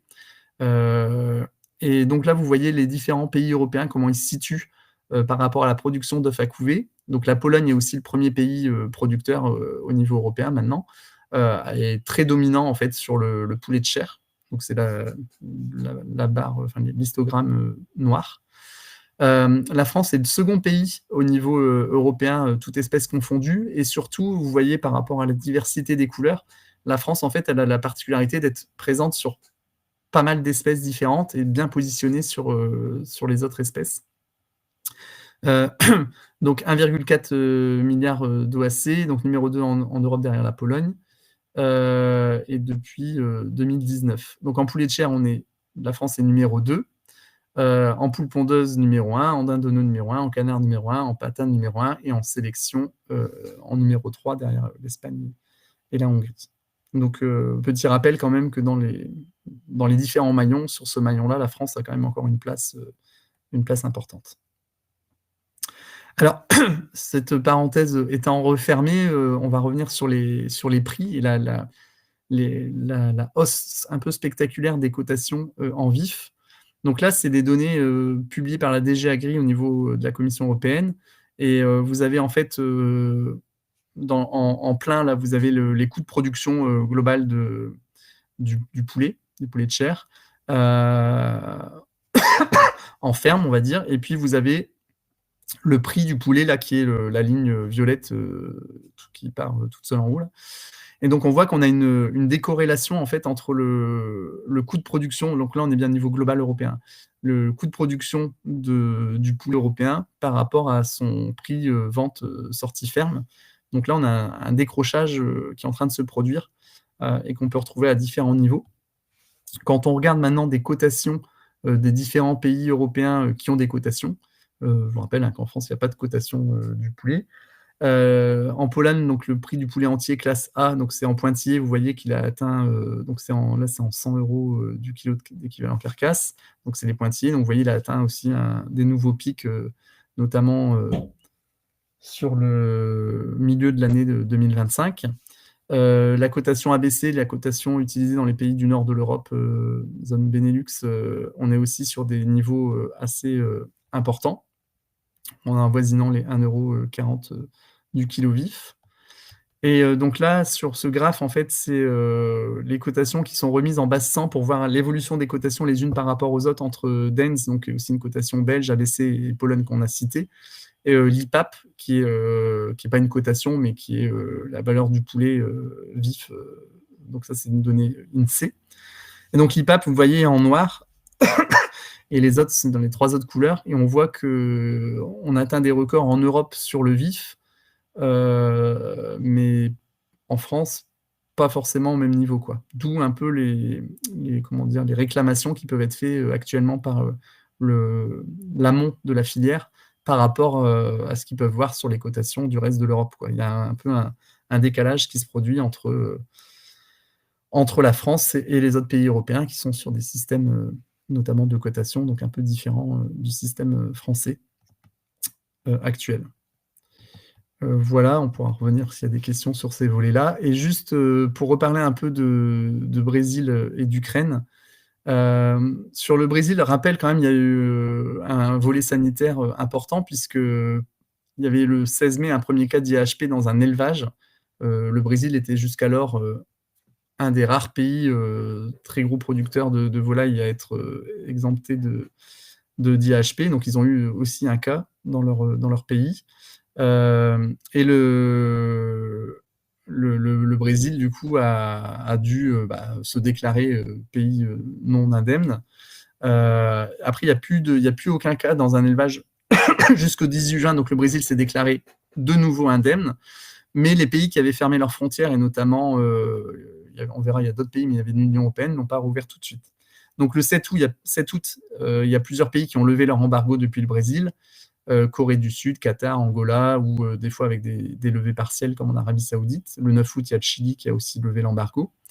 Et le 23 septembre, il y a eu la reprise des exports vers l'Union européenne, sauf pour l'État qui était concerné par le cas, donc l'État du Rio Grande do Sul. Et le 2 octobre, finalement, c'est la rouverture totale pour l'Union européenne, sauf vraiment la microzone, les quelques kilomètres autour du foyer. Et la Chine devrait réouvrir, mais fait un audit pour vérifier que toutes les conditions soient réunies pour qu'elle puisse réouvrir son marché aux exports depuis le Brésil. Donc ça, c'est sur le volet sanitaire. Donc il y a eu une petite pause, enfin plutôt un ralentissement des exports du Brésil vers l'Union européenne. Alors tout ce qui était déjà abattu et stocké ou autre a pu continuer à être exporté. Hein. Donc c'est vraiment toute la volaille qui était abattue à partir de cette date qui ne pouvait plus être exportée. Mais donc il y a eu une baisse effectivement des volumes exportés, mais ce qui a vite repris derrière, mais on aura les chiffres juste après. Et sur le volet de l'accord de libre-échange, donc on en entend beaucoup parler dans les médias, il y a un accord de libre-échange avec la zone Mercosur, qui est pour rappel l'Argentine, le Brésil, le Paraguay et l'Uruguay, donc la zone plusieurs pays de la zone sud-américaine. Et donc là, dans cet accord, il y aurait un contingent de 180 000 tonnes de volailles supplémentaires à droit nul. Alors, il y a pas mal encore de discussions sur ce sujet-là, donc pour essayer de faire simple, pour essayer de vous faire comprendre un peu les subtilités, là, il y a eu une présentation le 3 septembre par la Commission européenne.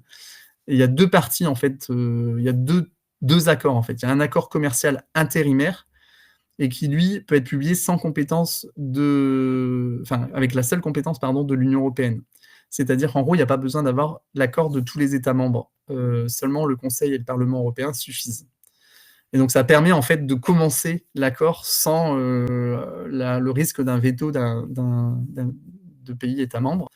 Et puis, il y a l'accord partenarial global qui, lui, doit être ratifié par les États membres et qui reprend bien sûr les aspects échanges, mais aussi tous les aspects, alors j'ai mis politique, mais en fait, c'est tous les aspects, notamment des clauses de sauvegarde, des respects des accords, l'accord de Paris, tous les convergences des normes, en fait, on va dire, qui peuvent se retrouver dans cet accord-là. Et donc, en scindant un peu en deux parties, ça permet en fait de mettre en application déjà la partie de l'accord commercial intérimaire et sans risquer que ça soit bloqué par notamment la France, qui est parmi les pays qui s'y opposent le plus. Il y a des clauses de sauvegarde aussi qui sont en train d'être proposées, mais les premiers retours, notamment des industriels au niveau, donc il y a l'AVEC, qui est le syndicat européen de la volaille, qui s'y retrouve pas du tout dans ces clauses de sauvegarde. En gros, elles sont faites de telle manière qu'elles ne s'appliqueraient pas par rapport aux volumes qui sont engagés. En gros, pour faire simple aussi, hein, il y a des règles qui disent si on dépasse un certain volume à un moment donné, on peut activer la clause de sauvegarde, mais le montant qui est mis de volume engagé fait que la clause de sauvegarde, normalement, ne devrait jamais s'appliquer, puisque le contingent des 180 000 tonnes ne se fait pas en une fois, et se fait par multiples augmentations. Donc voilà. Donc pour l'instant, c'est encore une opposition assez forte, on va dire, de la volaille européenne et notamment la volaille française pour cet accord Mercosur qui risque d'impacter les filières françaises et européennes. Alors, le 180 000 tonnes, hein, on retrouve souvent le chiffre, hein, c'est peu de la consommation globale de l'Union européenne, hein, mais ça va forcément, même si c'est un petit volume, ça va forcément impacter. Et en plus, ça risque d'être sur des morceaux à plus haute valeur ajoutée, comme le filet. Donc, c'est un peu ça la problématique. Et l'autre problématique aussi, c'est que les 180 000 tonnes, ils ont été discutés quand le Royaume-Uni était encore dans l'Union européenne, et le Royaume-Uni est un très gros pays importateur de volailles, bien plus que nous, et le plus gros de l'Union européenne. Et donc, du coup, là, on est resté sur le même volume, alors qu'on a un pays en moins qui est le pays qui en importait le plus et qui aurait pu absorber une partie non négligeable de ces 180 000 tonnes. Donc bref, il y a tout ça qui rentre en jeu et qui fait que l'accord pose pas mal de questions pour la volaille.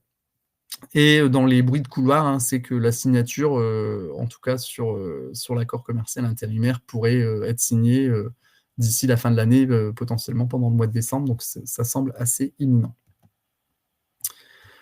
Si on regarde plus globalement les imports de l'Union européenne sur les différents pays principaux, donc le Brésil reste le premier pays qui exporte vers l'Union européenne.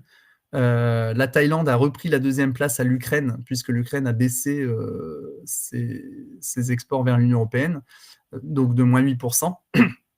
Alors pourquoi cette baisse depuis l'Ukraine? C'est un peu ce qu'on discutait tout à l'heure.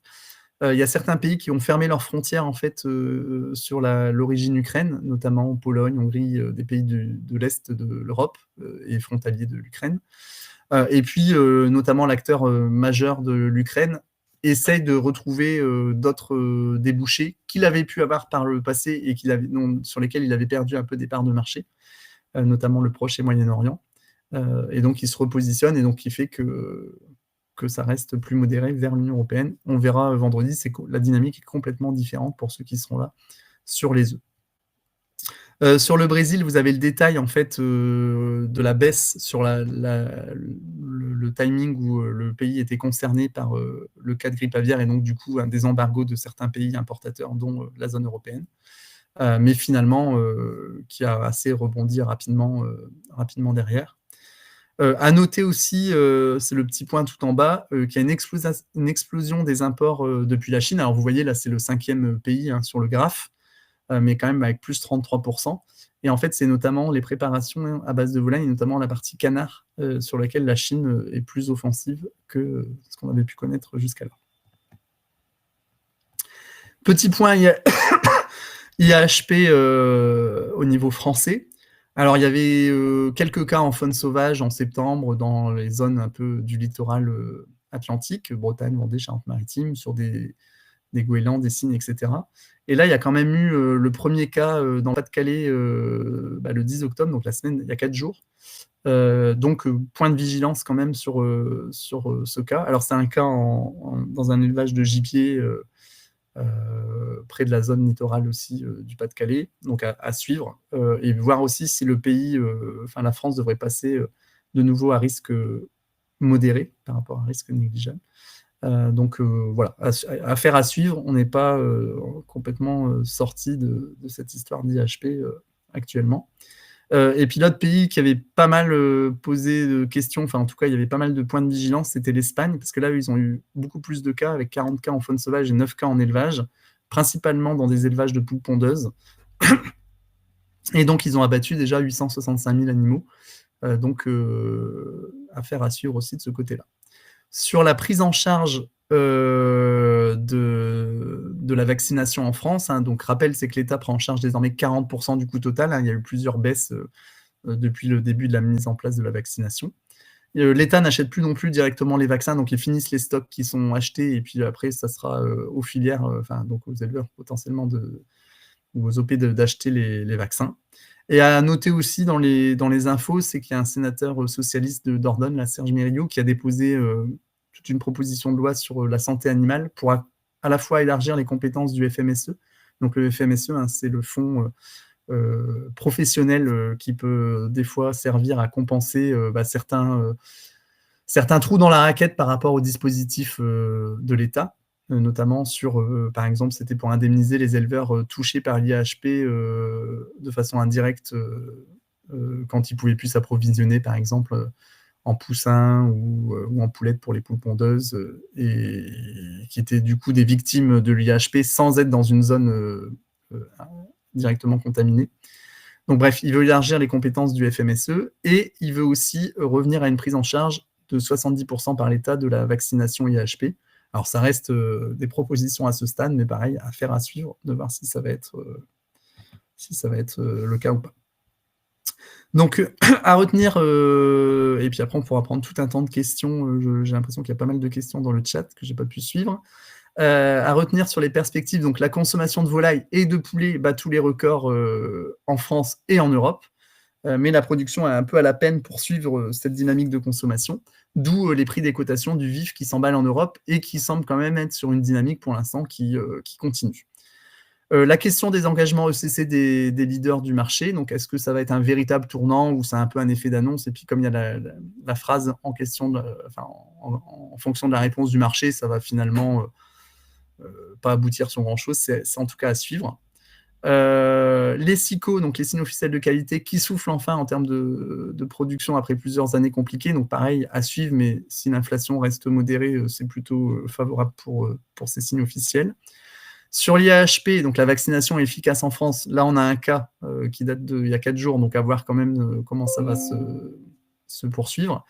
Et puis quand même à retenir la part de l'État qui est passée à 40%. Il y a d'autres pays qui réfléchissent à la vaccination, il y a des enjeux au niveau mondial par l'OMS, par les organisations de santé européennes, donc à suivre aussi sur la diplomatie sanitaire et les autres pays qui se mettraient à la vaccination. Sur l'Ukraine, la baisse des importations se poursuit pour le côté européen, mais pour l'instant, il y a les autres pays exportateurs qui prennent le relais, notamment Brésil, Thaïlande. Sur le Brésil, donc baisse des importations temporaires liées à leur épisode IHP, mais finalement relativement court. Le marché est à nouveau ouvert. Et l'attente, c'est sur le dénouement de l'accord Mercosur qui devrait être imminent, en tout cas sur l'accord intérimaire, comme vous avez compris, mais qui pourrait se mettre en place du coup plus rapidement. Voilà, je pense qu'il y a une dernière phase de questions. Oui, tout à fait. Donc, pour la première question, toujours par rapport à l'ECC, donc on a dit tout à l'heure que les abattoirs devaient normalement s'équiper d'étourdissements au gaz, mais quelqu'un posait la question de ce qu'il en est du coup pour le halal. Donc, l'étourdissement au gaz peut être un vrai problème. Donc, qu'en est-il? Oui, bonne question. Je ne Alors, sais, il y a pas. Mohamed qui avait répondu en partie, mais disons que ça dépendait du type de certification halal et que certains Ouais. organismes l'autorisent, tandis que d'autres non. Il y a une diversité en fait des abattages halal et des règles d'abattage halal. Donc effectivement, à voir si c'est compatible selon les cahiers des charges halal. Et ça ne doit pas forcément, en tout cas, l'être pour tous. C'est quasiment sûr qu'il y a certains cahiers des charges halal qui ne seront pas compatibles avec ce type de mise à mort, quoi. Après, quelle proportion, etc., ça, je ne saurais pas dire. Quelle est la proportion d'œufs pour la production chair qui part en OAC pour l'export plutôt qu'en poussin pour le marché français? Oula. Redis-moi ça tout doucement. Pardon. Moi, je crois que pardon, je viens de voir que Mohamed Oui, avait répondu aussi avec les chiffres. Ouais. Ouais, ouais. j'ai pas les chiffres comme ça en tête pour répondre à cette question. Bon, bah, si les chiffres de Mohamed sont là, ça va le faire. Est-ce que tu as le prix hop, pardon, ça bouge le chat. Est-ce que tu as le prix IPAP, et est-ce qu'il a été souvent au-dessus des prix européens avant 2020? Alors, il faudrait regarder, là, en fait, on a pris une valeur en base 100. En fait, c'est pas l'IPAP, c'est un indice. Les autres, c'est des euros par kilo, donc c'est un peu compliqué. Je sais que Mohamed avait fait l'exercice de convertir, mais c'est un peu délicat en fait parce que ça dépend de la valeur de base qu'on prend pour un point à l'instant T, quoi. Là, ce qui est sûr, en fait, c'est que des décrochages. Alors, il y a eu dans l'autre sens. D'ailleurs, peut-être qu'on le voit quand même sur le graphe, c'est que là, actuellement, on va dire tous ceux qui sont sur des cotations sont plutôt favorisés, parce que les cotations, effectivement, comme il y a une tension sur l'offre, ils se retrouvent les grands gagnants.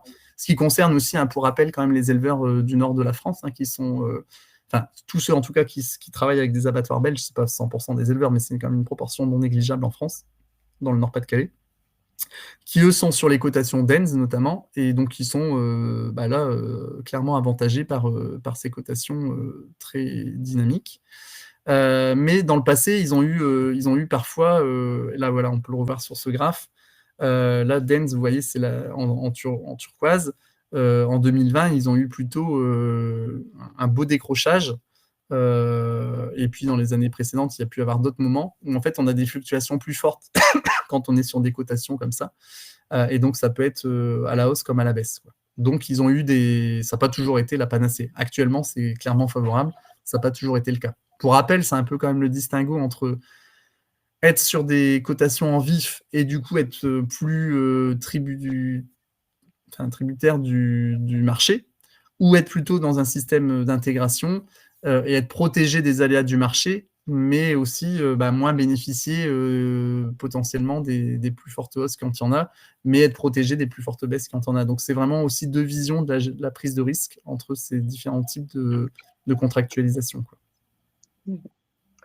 Et si la grande distribution se base sur la cotation française, vous demandez de la baisse, alors même que les prix ont augmenté depuis le début d'année. Avec, Alors ça, on le sait, parce qu'on est très, très souvent sollicité. Il y a beaucoup des contrats, en fait, qui utilisent surtout l'indice Itavi pour leur cotation, enfin, pour leur, pardon, pour leur contrat. Et l'indice Itavi, pour rappel, voici comment il évolue actuellement. Donc, en fait, là, la difficulté du moment, pour tous ceux, en tout cas, qui ont une partie, notamment pour la distribution, etc., ceux qui vendent à la distribution, c'est qu'on a des indices Itavi qui sont plutôt en baisse parce que les matières premières sont en baisse.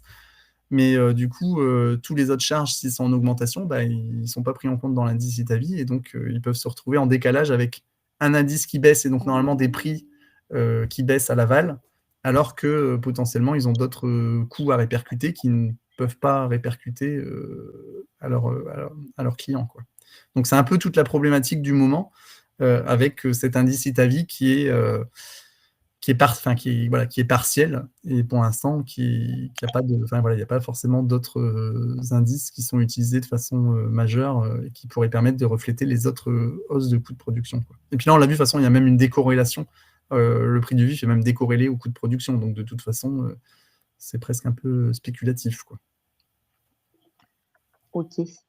Alors, je vais faire un tir groupé de plusieurs questions puisqu'on me l'a posé plusieurs fois, mais quelle est la situation IHP, de la Pologne et en Europe de l'Est de manière générale? Si tu as J'ai pas les chiffres en détail. Là, le seul pays vraiment européen, alors la Pologne avait été plus concernée les années précédentes, hein. Là, le seul pays vraiment qui était un peu dans comment dire, où les voyants étaient un peu rouges, c'était l'Espagne. Donc en Pologne, je dis pas qu'il n'y a pas de cas, il faudrait regarder ça précisément, hein. Il y a l'observatoire qui j'ai permet l'info si tu veux. Ah bah vas-y, si tu l'as. En tout cas, sur la plateforme, Wise là, entre le 1er juin et le 8 octobre, en Pologne, on était à 7 cas domestiques et 1 cas sauvage. Alors après, en général, les cas sauvages, il y a une autre plateforme avec l'ADIS, mais j'ai pas les données de l'ADIS là. Donc en tout cas, ça circule en Et Pologne et après, tu puis sais pas le nombre d'abattages? Parce qu'après, ça dépend quel type d'élevage. là, c'est en noix, en pondeuse, en canard, en dinde, chair et repro, Ok, en oui, Pologne. Donc c'est assez large. Et puis là, on arrive dans la période où on sait que ça peut être une période un peu sensible, donc il faut vraiment regarder ce qui va se passer en France et puis dans l'ensemble des pays européens sur les Ouais. prochains cas, quoi. Et voir En si tout cas, ça circule, ouais. Alors après, avec là, pareil, je n'ai pas les détails, mais avec des souches qui peuvent être différentes aussi selon les zones, quoi. Ouais, tout à fait. Et puis, pour le reste de l'Europe, de l'Est, Hongrie, Bulgarie, il y a des cas sauvages et en Bulgarie, ils avaient 3 cas domestiques. Tac, tac, tac, qu'est-ce que j'ai d'autre sous les yeux? Bon, en tout cas, ça circule pas mal. Donc voilà, donc affaire à suivre. Alors après, en plus, avec des pays là, des pays d'Europe de l'Est, où certains se posent la question justement de la vaccination massive comme en France, donc à voir s'ils vont partir là-dessus ou pas. Mmh. Hop, alors, tuc, tuc, tuc, je remonte mes questions. Est-ce qu'on a une idée de l'impact sur les abattages et productions en 2025 en Pologne, par exemple, de l'IHP? Au niveau européen, c'était. La question était dans le cadre de l'Europe de l'Est ou en Pologne, par exemple, Ouais, si tu sur la Pologne, oui, d'ailleurs, vous avez vu sur la production polonaise, on sait que la Pologne a été impactée, hein, sur sa production. Alors après, c'est difficile de dire dans la production quelle est la part de l'IHP par rapport au reste, mais globalement, on sait que la Pologne, qui est plutôt très dynamique, a un peu souffert là, sur les dernières années. Et n'a pas été, parce qu'il y avait la question aussi à un moment, hein, du fait qu'elle ne soit plus en capacité de pouvoir exporter, hein. Il y a eu cette question-là à un moment donné. Donc finalement, ils ont réussi comment dire, à ne pas être directement concernés. Mais bon, donc il y a toujours cette possibilité-là. Et là, globalement, vous avez vu sur les différentes espèces, la Pologne a plutôt une tendance en baisse après des années un peu dynamiques. Donc oui, il y a des impacts. Alors après, quelle est la proportion de ça par rapport au reste? C'est un peu difficile à dire. Il y a une autre difficulté actuellement, hein. C'est la difficulté à avoir suffisamment de poussins pour la production. Il y a une pénurie de poussins et on sait que la Pologne, pas que la Pologne, mais certains pays ont eu des difficultés aussi à s'alimenter en poussins pour pouvoir produire ce qu'ils devaient produire, quoi. Donc ça peut aussi avoir des impacts globalement sur la production, cette pénurie de poussins. Oui. Mais effectivement, oui, il y a quelqu'un qui nous dit en 2025, entre janvier et mai, il y a eu beaucoup de cas en Pologne. Et ouais, ouais, il y en a eu beaucoup. En France, la vaccination, est-ce qu'elle est élargie à toutes les espèces là actuellement? Alors, la vaccination en France, pour l'instant, elle porte toujours que sur l'espèce canard. Ça a été le choix qui a été fait depuis le début, parce que le canard est un vecteur du virus. Et donc, la France a choisi de vacciner sa population de canards. Il y a d'autres pays qui font d'autres choix, de vacciner soit leurs poules pondeuses, soit leurs dindes, etc. La France, pour l'instant, reste sur ce schéma-là. La question du moment, c'est plutôt de savoir, là, sur la répartition des coûts, c'est de savoir qui doit payer cette vaccination du canard. Est-ce que c'est les filières canards, puisque du coup, du canard, on en a dans la filière canard à rôtir, dans la filière volaille de chair, et on a les canards gras pour la filière foie gras. Mais du coup, c'est de savoir qui paye pour qui. Est-ce que du coup, les canards, on considère qu'ils protègent un peu tout le monde en étant vaccinés, et donc c'est à tout le monde de répartir les coûts? Est-ce que c'est que les canards parce qu'il n'y a qu'eux qui sont vaccinés? Enfin, ça, c'est des débats un peu qui se posent en ce moment pour savoir qui prend en charge, quoi. Mais pour l'instant, il n'y a pas de... Enfin voilà, on reste sur cette vaccination canard. On avait justement du coup Anne-Cécile Mottet vis-à-vis de la baisse de la prise en charge. Quelle est la tendance du maintien ou non de la vaccination dans les élevages en France, compte tenu de la baisse de prise en charge de l'État?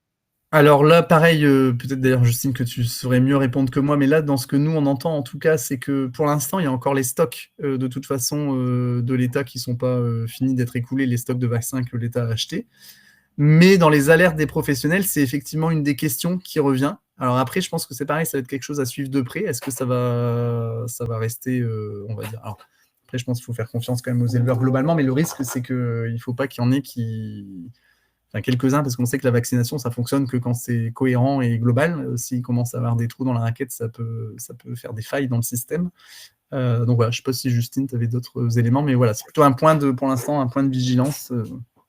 Non, bah, c'est une inquiétude qu'il y a sur le terrain, justement, du fait de la baisse de la prise en charge qui est de moins en moins d'éleveurs qui maintiennent la vaccination parce que ça a un coût. Et donc, oui, pourtant, bah, tu l'as très bien dit, hein, la vaccination, ça fonctionne si tout le monde s'y met.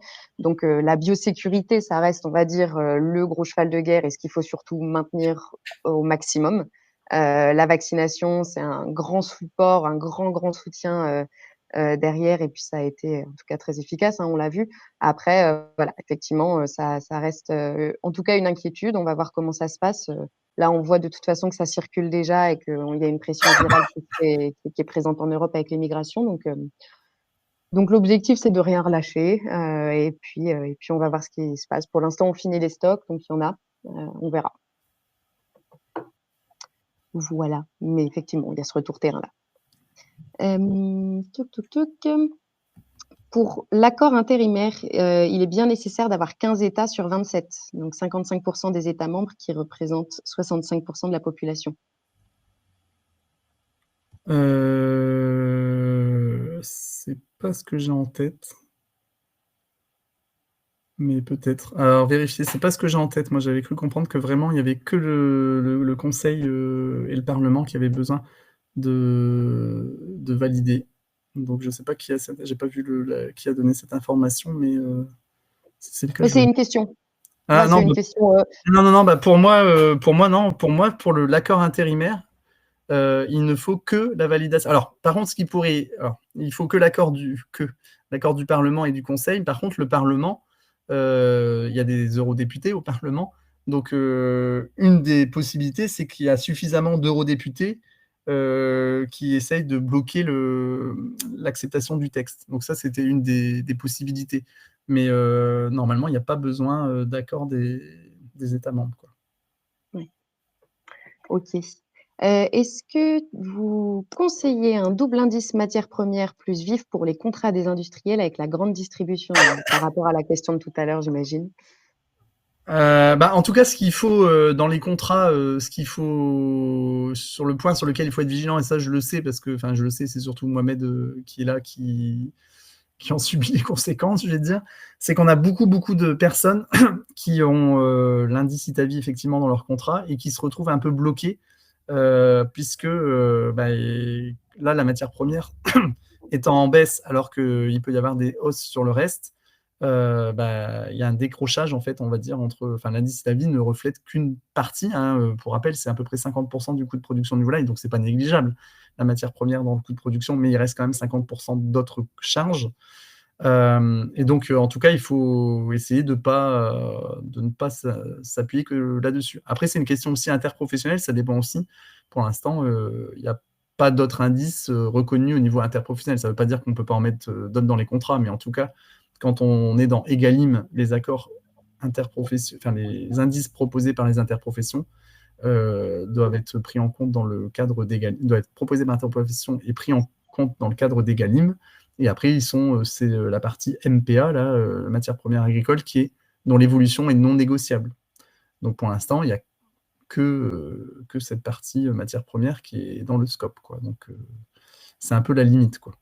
Donc effectivement, il faut essayer de mettre d'autres choses dans ces formules de prix. Alors après, attention, parce que les cotations ou autres, on l'a vu tout à l'heure, il y a un petit effet un peu spéculatif actuellement, où il y a un décrochage aussi de la cotation par rapport à la réalité du coût de production. Donc ça ne veut pas forcément dire que c'est un très bon indicateur non plus, quoi. Oui. OK. Alors je crois qu'il n'y a plus de questions dans le chat. J'en ai encore une pour toi, donc n'hésitez pas, s'il vous en reste, on a encore un petit peu de temps. Donc on parlait, vaccination, tout ça. Est-ce que tu as des informations là, où est-ce qu'on en est nous de l'exportation du coup de nos canards vaccinés? Ce que ça donne maintenant?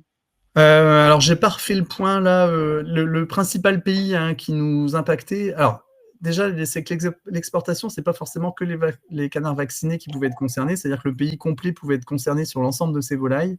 Il y en a qui ont fermé leurs importations depuis la France de toutes les volailles, même si il y a que nos canards qui sont vaccinés, avec une argumentation de dire que du coup on pouvait laisser ça pouvait être un pays dans lequel on laissait circuler le virus. Enfin, en tout cas, l'argumentation elle est celle-ci.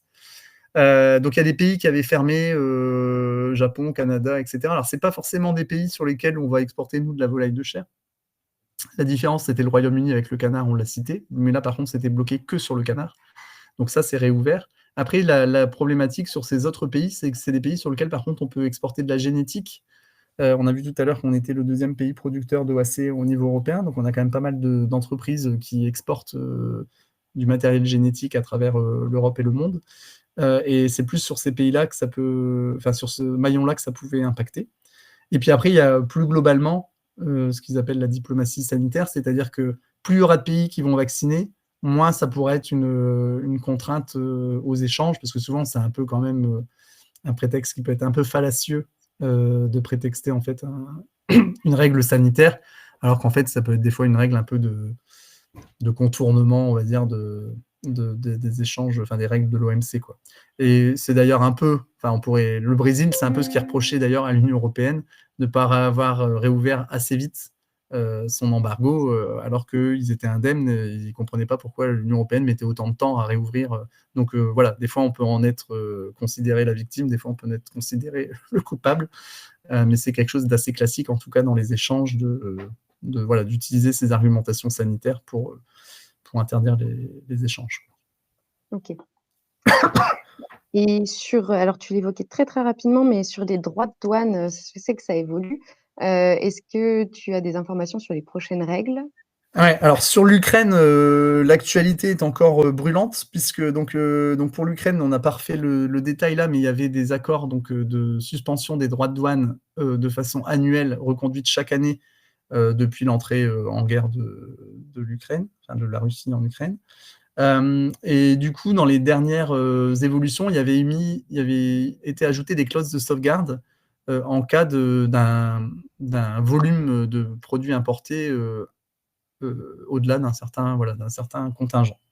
Là, ils ont redécidé hier au Conseil de l'Europe de valider l'accord d'association. Donc ça, à chaque fois, les accords, c'était au 5 juin de chaque année que ça devait être revalidé pour une année à chaque fois. Donc là, ils ont remis des volumes, donc ils ont augmenté un peu les volumes par rapport à l'année précédente. La volaille, bien, enfin, je dis ça des volumes de la volaille, parce que la volaille est concernée dans cet accord de coopération, d'association, pardon. Et là, l'autre règle importante, c'est la règle des normes de production, puisque là, la différence aussi, ce qui n'était pas le cas là, dans les suspensions de droits de douane annuelles là, qui ont été reconduites plusieurs fois, c'est que l'Ukraine pouvait exporter ses produits tels quels. Là, en fait, ils vont être contraints en fait, à s'aligner sur les normes de production européennes d'ici 2028. Donc après, il faudra voir le détail de comment ça va se mettre en place. Mais donc, et puis après, on sait aussi que c'est pour la préparation de l'Ukraine dans l'entrée dans l'Union européenne. D'ailleurs, il y a des sollicitations là pour accompagner tout le pays à se mettre à s'orienter vers les normes de production européennes. Donc ça va un peu changer la donne, parce que pour l'instant, ce qui était quand même aussi un peu problématique, c'est qu'on pouvait importer des produits ukrainiens avec des normes de production différentes des nôtres au niveau européen. Donc là, ça devrait s'aligner, ce qui est plutôt attendu quand même par tout le monde pour qu'on joue, on va dire, avec les mêmes règles du jeu. Donc là, c'était hier, donc il faut éplucher un peu ce qui a été validé en tant que tel, voir les volumes, tout ça, j'ai pas regardé le détail, mais ça sera à suivre effectivement. Même si on verra c'est différent sur les œufs, parce que sur les œufs, on continue d'importer très, très, très massivement, alors que là, on l'a vu sur la volaille de chair, on n'est plus dans la même courbe ascendante d'importation. Très bien. Et ben, je crois qu'on est arrivé au bout des questions, si je ne me suis pas trompée. Je ne suis pas infaillible, j'aimerais l'être, mais si jamais, n'hésitez pas à la reposer. Donc merci beaucoup Simon, et puis merci beaucoup Mohamed aussi pour les réponses dans le texte. Normalement, on a fait tout le monde. Donc je ne sais pas si tu as quelque chose d'autre à ajouter Simon, sinon non, très juste bien. rappeler peut-être, parce que la question, je ne sais pas si elle a été posée, mais bien sûr que le diaporama sera envoyé à tous les participants. Donc ça sera envoyé peu de temps après la conclusion de ce WebEco, dans les jours qui viennent. Oui, on vous enverra tout ça. Donc eh bien, ça touche à sa fin. Merci beaucoup pour votre participation. On se retrouve du coup, nous, vendredi à 10h pour les actualités éco des filières œufs et lapins. Donc je remercie encore une fois notre partenaire Biochem, sans qui on ne pourrait pas faire ces WebEco. Donc merci chaleureusement encore. Et un dernier petit point, c'est qu'on a niveau Itavis, nos prochains événements qui arrivent, les journées Itavis volaille de chair à Chantepie le 6 novembre, volaille de chair dans le sud-est à Valence le 27 novembre. Et puis on a une journée poulette et pondeuse à Cesson-Sévigné le 11 décembre de prévu. Voilà. Donc merci encore à tous pour votre participation très active, et puis on se retrouvera vendredi pour ceux qui seront là. Merci à tous et à vendredi pour Merci beaucoup. le prochain WebEco.